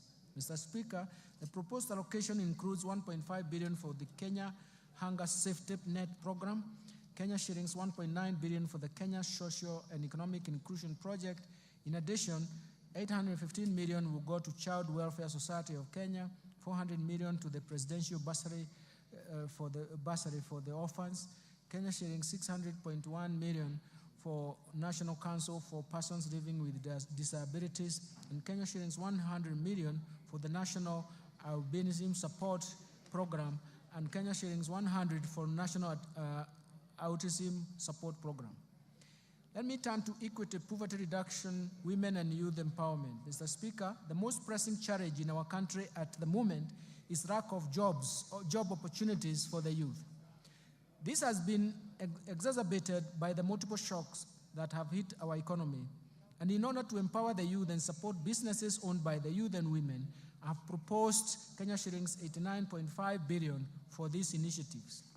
This allocation includes 10.4 billion for the National Youth Service, 1.1 billion for the Kenya Youth Empowerment Program, 200 million for the Youth Enterprise Development Fund, 162.5 billion for the Center for Entrepreneurship, 230 million for the establishment of youth empowerment centers, 2.7 million to National Youth Opportunity towards advancement, NYOTA. In addition, I have proposed Kenya shillings 649.8 million to strengthen the film industry in Kenya. Mr. Speaker, the government is committed to ensuring increased income for our women through employment creation and supporting women-led enterprises. And to further empower our women, I have proposed Kenya shillings 182.8 million for the Women Enterprise Fund, Kenya shillings 3.5 billion for the National Government Affirmative Action Fund.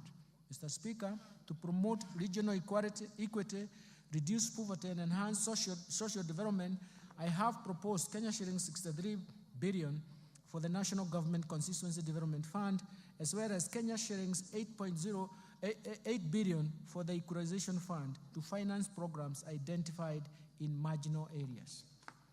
Let me turn now to stimulating tourism, growth, sports, culture, and recreation and arts. Mr. Speaker, the government has prioritized expanding the space for creativity, including freedom of expression and protection of intellectual property rights. The government will also strengthen mainstreaming of arts and culture, infrastructure and support cultural production, and as well as creative economy. We are also cognizant of the brand value of Kenyans participating and excelling in international sports arena as incalculable. To support tourism, sports culture, and even recreation, I have proposed an allocation of 23.7 billion, and this includes an allocation of 16.5 billion for the Sports Arts Social Development Fund, Kenya shillings 4.9 billion for the Tourism Fund, and Kenya shillings 2.2 billion for the Tourism Promotion Fund. Let me turn to environment protection, water and natural resources. Mr. Speaker, in order to support environment and water conservation and respond to climate change, I have proposed an allocation of Kenya shillings 10.7 billion for forest resources conservation and management, 1.7 billion for forest research and development, 2.7 billion for environment management and protection, 5.9 billion for the Kenya Financing Locally Led Climate Action Project, 1.6 billion for meteorological services, and Kenya shillings 13.1 billion for wildlife security, conservation, and management. In addition, Mr. Speaker, I've proposed Kenya shilling 1 billion for wildlife research and development, Kenya shillings 1.2 billion for human-wildlife conflict compensation, and Kenya shillings 800 million for wildlife insurance. Mr. Speaker, to expand and access clean and adequate water for domestic and agricultural use, I have proposed an allocation of Kenya shillings 36.6 billion for the water and sewerage infrastructure development, 12.5 billion for water resources management, and Kenya shillings 1.9 billion for water storage and flood control. In addition, I have proposed 17.8 billion for irrigation and land reclamation, Kenya shillings 1.9 billion for water harvesting and storage for irrigation. I now turn to improving governance and sustaining the fight against corruption. To enhance good governance and Mr. Speaker, and scale up fight against corruption, I have proposed Kenya shillings 4.2 billion for the Ethics and Anti-Corruption Commission, 4 billion for the Office of Director of Public Prosecution, 6.9 billion for the State Law Office, 8.7 billion for the Office of the Auditor General. In addition, Mr. Speaker, to enhance the oversight and registration of the role of Parliament, I propose an allocation of Kenya shillings 44.6 billion for Parliament. To enable administration and justice, I propose an allocation of 24.7 billion for the judiciary. This includes 900 million for construction and refurbishment of courts and 800 million for the automation of the judiciary. Allocations to the county governments, Mr. Speaker, I turn to this. The county governments will receive a proposed allocation of 400.1 billion as equitable share in the financial year 2024-2025. It's for the first time that they have arrived to this figure of 400 and surpassed it in the last 12 years of devolution. As equitable share of financial year 2024-2025. And this is equivalent to 25.48% of the actual revenue raised nationally for the financial year 2020-2021, which is in compliance with Article 203, subsection 2 of the Constitution of Kenya. In addition to the equitable share of revenue, a further 44.4 billion has been proposed as additional allocation to county governments. This comprises of 8.76 billion for the national government share of revenue, Kenya shillings 35.66 billion from proceeds of external loans and grants for the external loans and grants. Equalization Fund, Mr. Speaker, we have proposed an allocation of 8 billion for the Equalization Fund, which is 0.5% of the actual revenue raised nationally in 2020-2021 reference year. Measures to enhance county government's own source revenue, Mr. Speaker, the National Treasury is implementing a policy to support the enhancement of own source revenue by county governments as we await the enactment of the National Rating Bill. This bill will enable the county governments to correct more property rates, including contribution in lieu of rates. In addition, Mr. Speaker, a multi-agency committee has been formed to manage the rollout of the proposed integrated county revenue management system in 47 county governments. This system will increase transparency, accountability, and efficiency in revenue collection. Let me turn now to taxation measures, Mr. Speaker.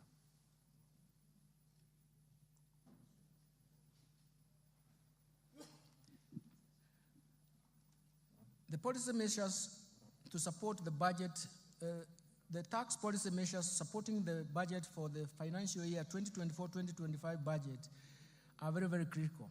In the course of this year, we embarked on tax policy review through a number of tax studies that will support the development of a progressive tax system. Mr. Speaker, the objective of these reforms is to develop an elaborate tax policy that will raise adequate revenue to finance recurrent as well as development budgets. For this to materialize, we intend to first to develop diverse methods to enlarge the tax base. Second, we want to make sure that we minimize tax expenditures that amount to Kenya shillings 396 billion, which is equivalent to 2.9% of GDP as of 2022. Of the Kenya shillings 396 billion, 63.1% of it is on VAT refunds alone on zero-rated final consumer goods.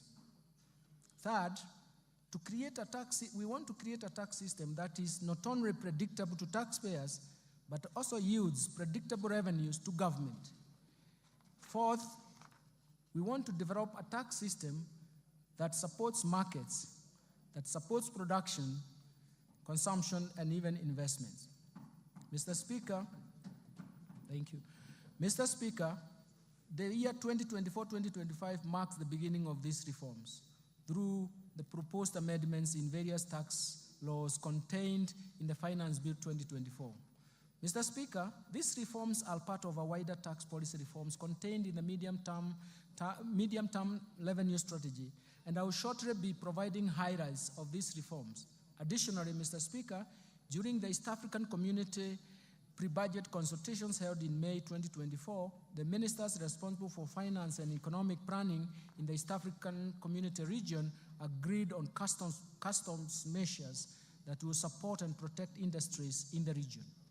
Mr. Speaker, the tax measures proposed in the Finance Bill 2024 and the said custom measures are expected to generate an additional Kenya shillings 346.7 billion or 1.9% of GDP to the exchequer for the financial year 2024-2025.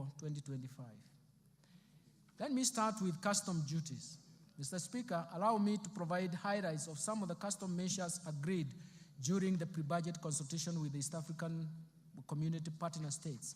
Mr. Speaker, the ministers agreed on a number of measures for enhancing the competitiveness of locally manufactured products by allowing stays of application for the East African Community Common External Tariff, not to change the rates, and where necessary, adopt higher rates of duty to encourage local production in East African Community countries. The ministers also agreed on duty remissions for raw materials and inputs used by local manufacturers to facilitate East African Community domestic production. Mr. Speaker, in order to meet local demands and enhance food security in Kenya on key staple foods, Kenya was granted an extension of the current stay of application to import rice at a duty rate of 35% or US $200 per metric ton, whichever is higher, for 1 year, instead of East African Community Common External Tariff rate of 75% or $345 per metric ton, whichever is higher. And also, Kenya was allowed to import wheat at a duty rate of 10% instead of 35% for 1 year under the EAC, East African Community Duty Remission Scheme. Mr. Speaker, Kenya has a strong assembly of electronics industry, including mobile phones. In order to further open up the ICT sector to more investors, Kenya requested for duty remission on inputs for manufacture and assembly of smart telecommunication devices, including mobile phones, laptops, and tablets. This request was granted. Mr. Speaker, the local assembly of automotives continues to facilitate job creation with positive ripple effects in other supportive sectors, especially in the manufacturing of spare parts. In this regard, Kenya continued to develop capacity in the assembly of prime movers, road tractors, trailers, to meet both local and regional demand.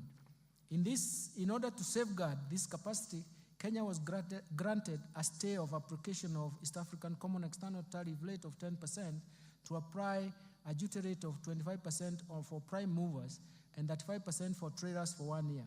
Further, in order to continue supporting the assembly of motorcycles in the region, East African community ministers in this regard agreed to extend the duty remission on importation of raw materials for the manufacture of parts used in the assembly of motorcycles, including leaf springs and wiring harness. In addition, ministers agreed to extend duty remission for completely knocked down kits for assembly of motorcycles at a rate of 10%.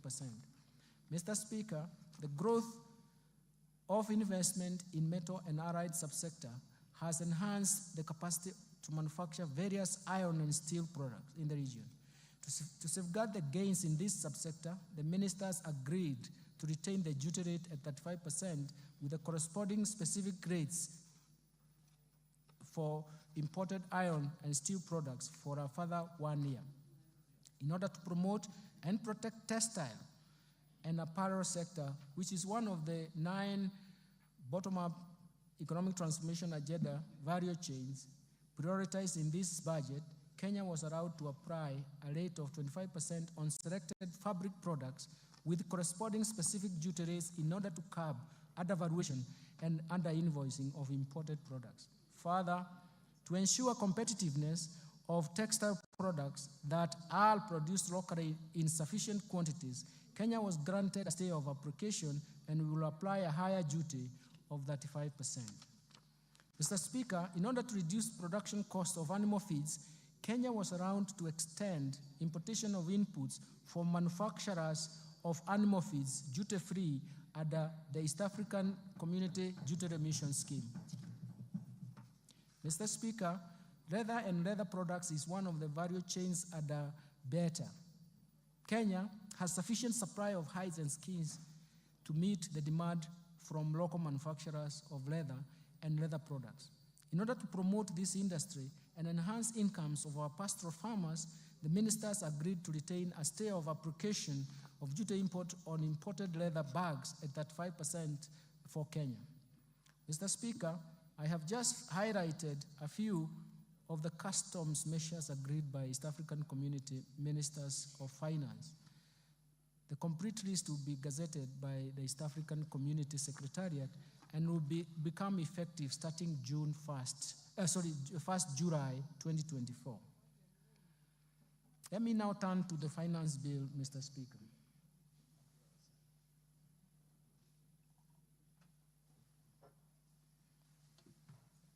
Mr. Speaker, allow me to highlight tax policy measures proposed in the Finance Bill 2024.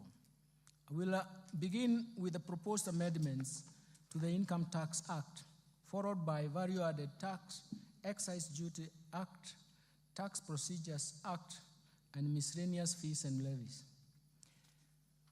Mr. Speaker, let me start with amendments to the Income Tax Act. Currently, retirement benefits, Mr. Speaker, are subjected to tax. This taxation ceases at the age of 65 years.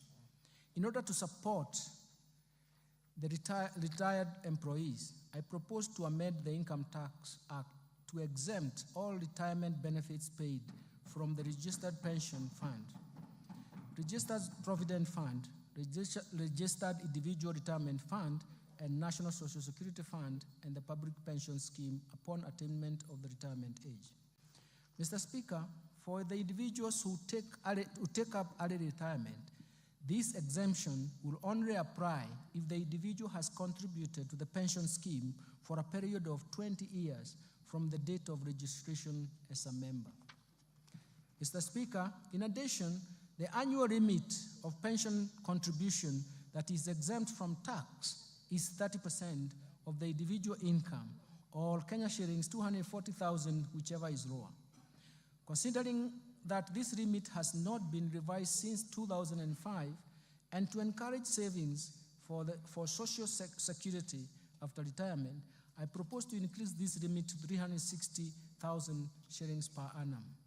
Further, Mr. Speaker, I propose to allow deduction contribution to a post-retirement medical fund subject to a remit of Kenya shillings 10,000 per month.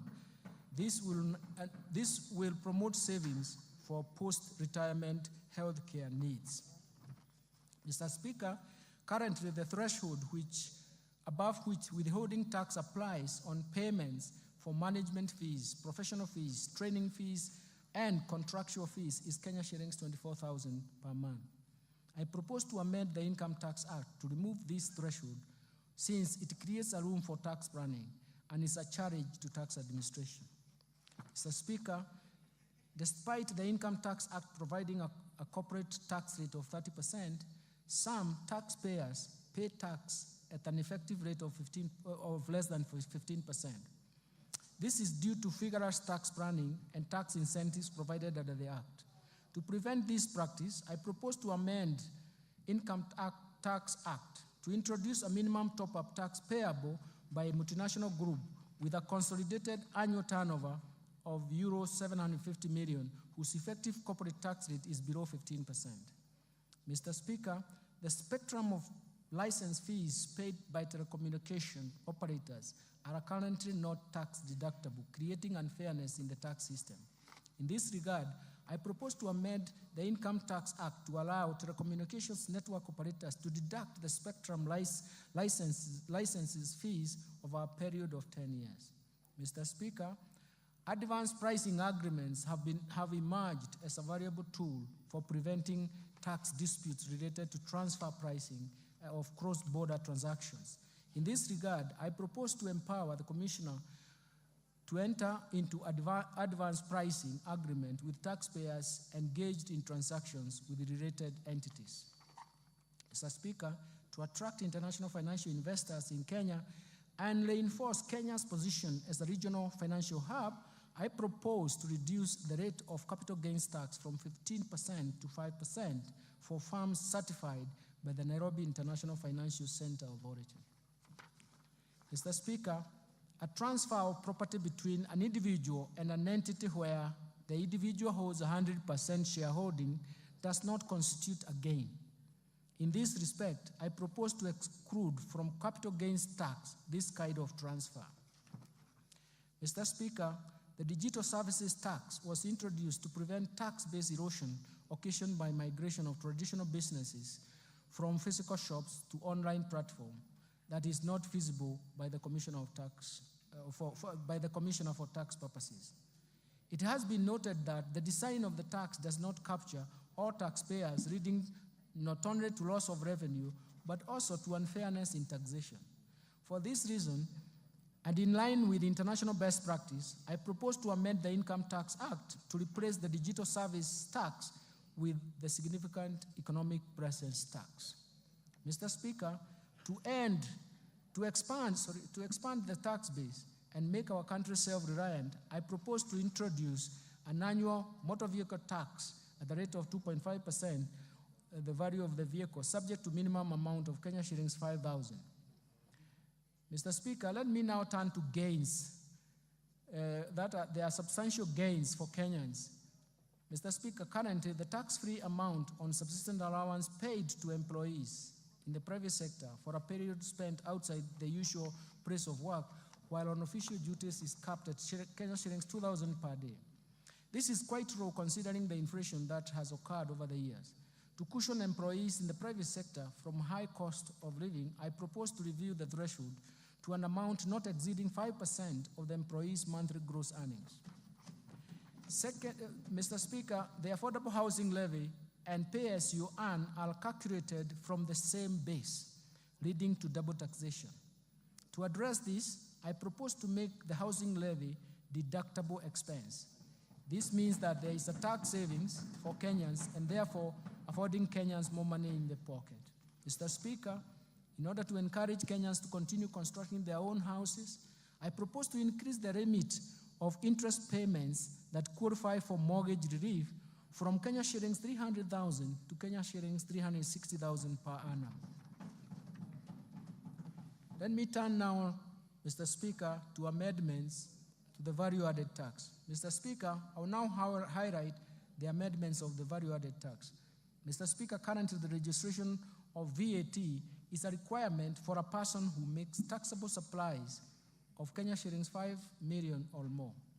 This threshold was last reviewed in 2007.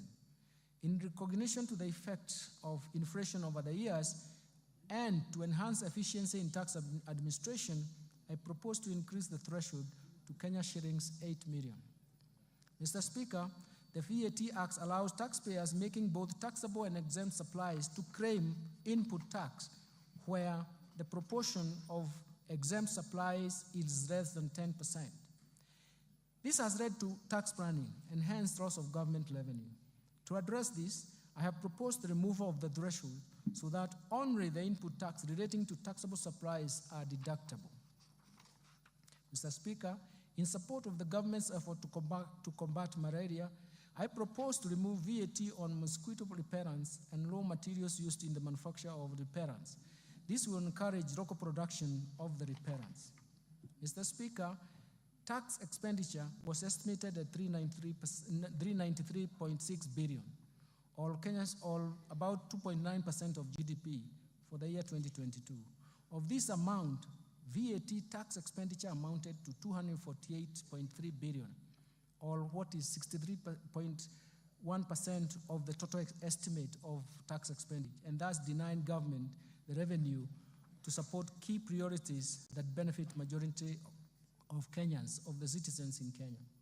Recognizing the importance of tax expenditure in the promotion of investment and addressing welfare challenges in the economy, and in line with the medium-term revenue strategy, I propose to rationalize the VAT tax expenditure as provided for in the VAT Act in form of exemptions and zero rating based on the following criteria. First, that goods currently exempt be subjected to VAT. Second, zero-rated finished goods and consumer goods and services be exempt from VAT. Third, zero rating be restricted to goods and taxable services meant for export. Based on the above, Mr. Speaker, based on the above criteria, Mr. Speaker, I have proposed several amendments to the first schedule of the VAT Act in order to move some goods and services from exempt to vatable status. In addition, I have also proposed amendments to the second schedule of the VAT Act so that we can move some of the goods and services from zero rating to either exempt status or vatable. This rationalization is expected to expand the VAT tax base and create fairness in taxation. Let me turn now to amendments in the Excise Duty Act.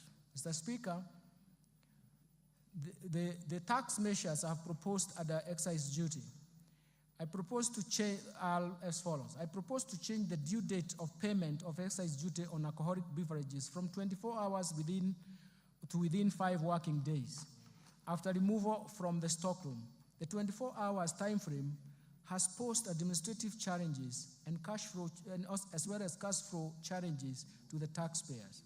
Mr. Speaker, to protect local assemblies and create fairness and equity in taxation, I propose an introduction of excise duty on imported, fully built motorcycle at the rate of 10% of the customs value, in addition to specific tax duty rate of Kenya shillings 12,952.83 cents per unit, whichever is higher. Mr. Speaker, participation in betting, gaming, prize competition, lotteries continues to affect socio-economic fabric of our society, given their addictive nature. Mr. Speaker, last year we raised the excise duty on these activities from 7.5% to 12.5% to discourage participation. Despite this increase, participation rate in these activities by Kenyan citizens, especially school-going children and young adults, continues to persist. To further discourage this behavior, I propose to increase the excise duty tax rates to 20%. Mr. Speaker, in line with research findings commissioned by the National Treasury on the taxation of alcoholic beverages, I propose to review the excise duty structure on wines and beer from specific rates per litre to the rate of Kenya shillings 22 shillings and 50 cents per centiliter of pure alcohol. In other words, we want to start taxing alcohol beverages on the basis of alcohol content. Further, I propose to change excise duty rate on spirits from specific rates per litre to Kenya shilling 16 per centiliter of pure alcohol. This new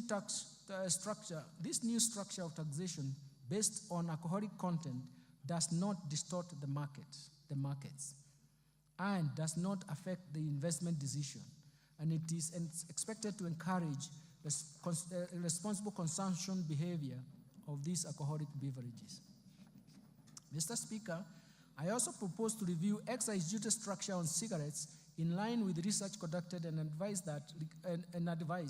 that has recommended harmonization of excise duty rates for cigarettes with and without filters at the rate of Kenya shillings 4,100 per mille. This will reduce the incentive for misdeclaration and illicit trade. Mr. Speaker, I propose to increase the excise duty rate from Kenya shillings 1,594.50 cents per kilogram to Kenya shillings 2,000 per kilogram on products containing nicotine or nicotine substitute to address their adverse effects on human health. This excludes those approved medicinal products. Additionally, I propose to increase the excise duty rate on liquid nicotine for electronic cigarettes from Kenya shillings 70 per milliliter to Kenya shillings 100 per milliliter. Mr. Speaker, to provide fair treatment to both residents and non-residents offering excisable services, I propose to amend the Excise Duty Act to charge excisable services offered in Kenya by non-residents through a digital platform. Mr. Speaker, the Finance Act introduced excise duty on fees charged on advertisement of alcoholic beverages, betting, gaming, lotteries, and prize competition on TVs, print media, billboards, and FM stations. This resulted to a shift in choice of advertisement platform from the traditional media to internet and social media. To create a level playing field and to achieve the intended purpose, I propose to expand the scope of this tax to include fees charged on internet and social media advertisements. Mr. Speaker, in order to enhance the administrative efficiency in the issuance of excise licenses to persons dealing with excisable goods or services, I have proposed an amendment to provide for issuance of licenses within 14 working days upon receipt of all required valid documents by the Commission. Mr. Speaker, the Finance Act 2023 introduced duty on imported eggs, potatoes, onions at the rate of 25%.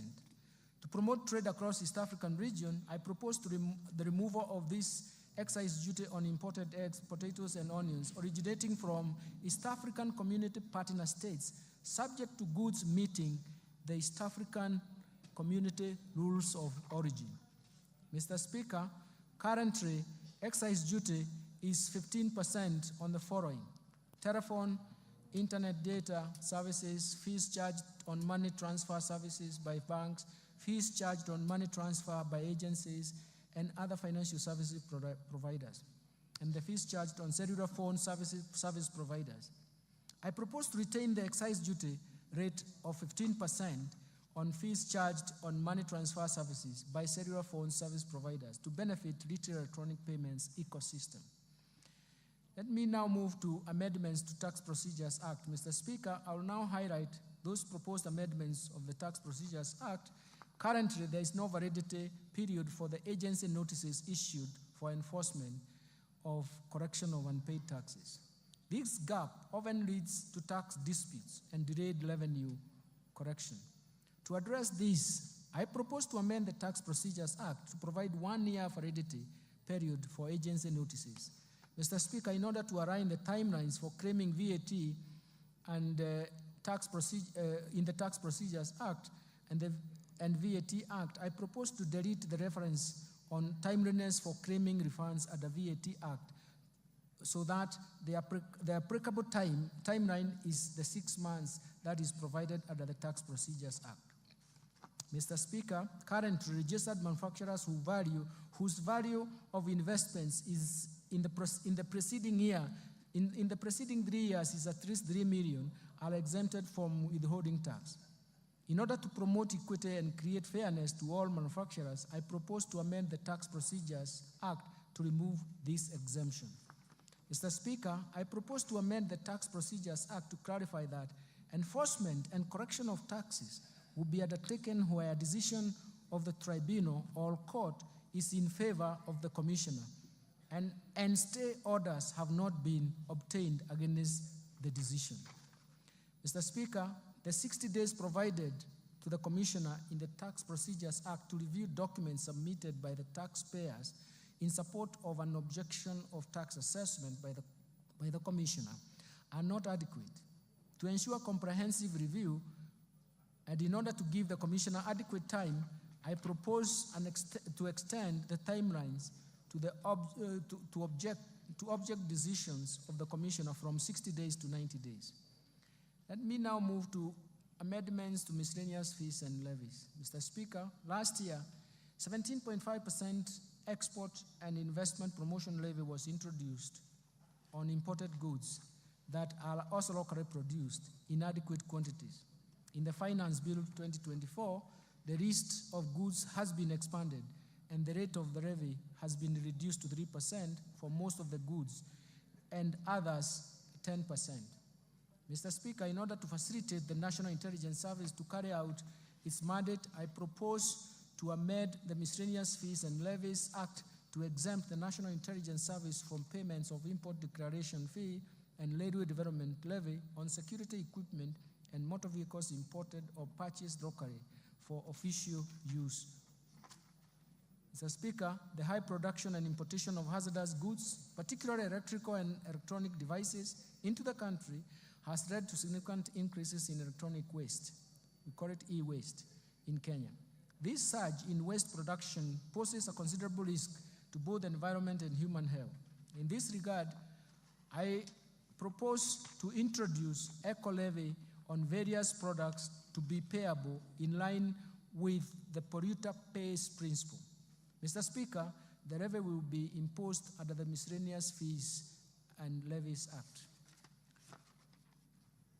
Then we turn to the amendments to the Kenya Revenue Authority Act. Mr. Speaker, to enhance public knowledge and literacy on tax matters, I propose to amend the Kenya Revenue Act to enable Kenya School of Revenue Administration collaborate with other institutions of higher learning, develop curricula, assess, examine students, and award certificates in tax matters.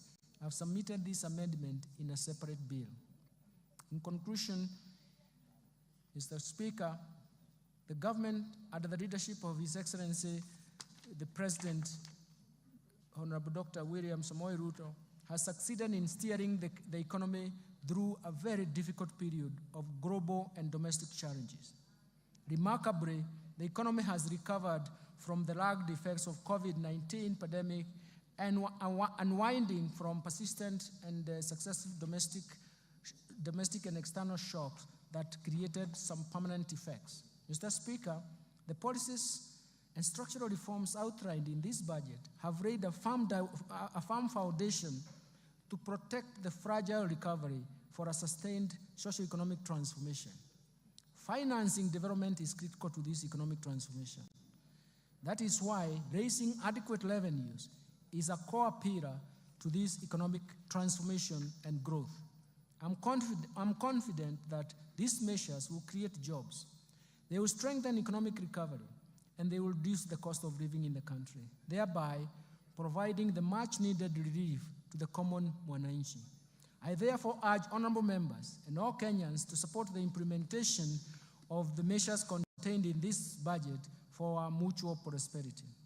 Finally, Mr. Speaker, achieving prosperous Kenya requires leadership and support of every Kenyan.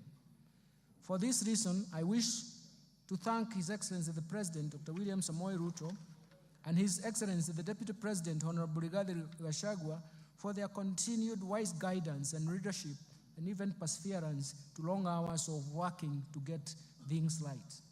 My special appreciation goes to Prime Cabinet Secretary, the Attorney General, my fellow Cabinet Secretaries, and the respective Principal Secretaries and accounting officers and staff of all MDAs for their support and contribution to the financial year 2024-2025 budget making process and contributions to these budget proposals.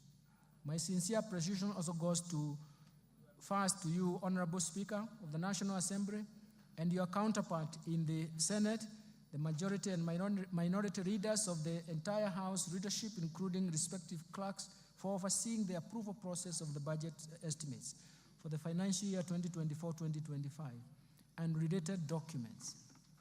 Second, to honorable chairs, members of both Budget and Appropriation Committee and Finance and National Planning Committee, and all the other departmental committees of this House, as well as of the staff of the Parliamentary Budget Office, for their constructive input, excellent leadership during the approval process, and the discussions that we have had in the process of these budget proposals. Third, let me thank my colleagues, the National Treasury and Economic Planning, led by Dr. Chris Kipto, the Principal Secretary, and the National Treasury, and James Muhati, the Principal Secretary of State Department of Economic Planning, for their commitment, dedication, and support in the preparation of this budget process, including their own leadership in their own MDAs. Fourth, I want to thank the management and staff of the Central Bank of Kenya, Kenya Revenue Authority, financial sector regulators, and other MDAs for their contributions and advice during this budget process. My gratitude also goes to the multilateral and bilateral development partners for their continued technical and financial support. And further, I thank the private sector for its sustained contribution to the discussions we have had to support the growth of our economy. Sixth, I wish to appreciate the media and non-state actors for their active engagement and even participation in the 2024-2025 budget process. Mr. Speaker, I remain immensely grateful to my family and their support and inspiration as I execute my duties at the National Treasury and Economic Planning, which is not an easy task, I can tell you. Lastly, Mr. Speaker, my utmost gratitude goes to all Kenyans for their contributions, proposals, and suggestions received during the finalization of the budget proposals. The outcome of these measures are to our own benefits and a reward to perseverance of the difficulties that we have gone through and to solve the difficulties ahead of us. Thank you, and may God bless you. Mr. Speaker, before I resume my seat, you recall that I have already submitted to this House the budget estimates and the Finance Bill 2024 together with the accompanying documents as required by the Public Finance Management Act 2012. Today, I further submit the following documents to this august House, and I request that you graciously receive them. First, the budget statements for the financial year 2024-25. Second, the 2024 budget policy statement. Third, estimates of revenue, grants, and loans for the financial year 2024-2025 budget. Fourth, financial statements for the financial year 2024-2025 budget. Fifth, medium-term debt management strategy 2024. Sixth, budget highlights, the MATIANG'I, the financial year 2024-2025 budget. And finally, statistical annex of the budget statements for the financial year 2024-2025. Thank you, Honorable Speaker. I beg to move. Thank you, Minister.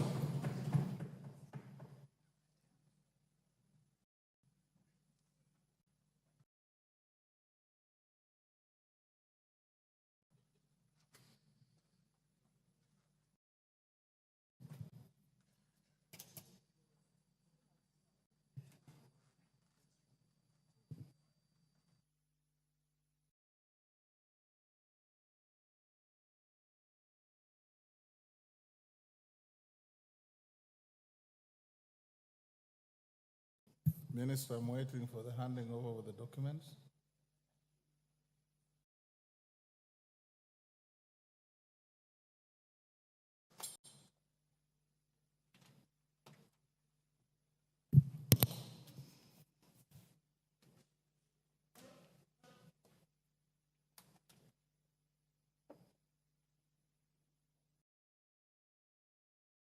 Thank you. You may take your seat. Honorable members, I wish to thank the Cabinet Secretary for the National Treasury and Economic Planning for ably making a public pronouncement of the budget highlights and revenue-raising measures for the national government for the year 2024-25 and the medium term. In this regard, honorable members, I wish to confirm that in conformity with the provisions of Article 2211 of the Constitution, Section 37, 39, and 39A of the Public Finance Management Act 2012, and Standing Order 244C, the Cabinet Secretary submitted to the National Assembly the documents and legislative proposals required to implement the national government budget for financial year 2024-25 on 30th April 2024. This is within the prescribed timeline. The documents submitted by the Cabinet Secretary included the estimates of revenue and expenditure for the national government and the Finance Bill 2024, which is currently under consideration by the House. Honorable members, it is now my pleasure to invite all honorable members, the Cabinet Secretary for the National Treasury, all Cabinet Secretaries present and other invited guests to a reception at the Parliamentary Courtyard at the rise of the House. Honorable members, now being 5:17 p.m., this House stands adjourned until Tuesday, 18th June 2024 at 2:30 p.m.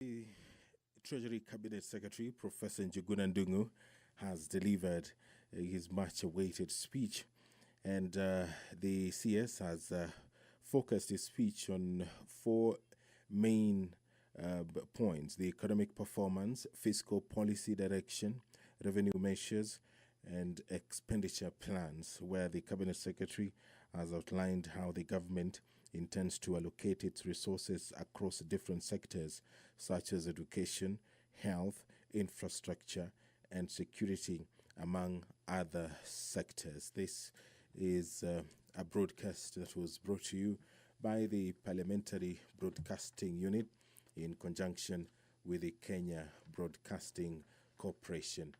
My name is Edward Kabasa.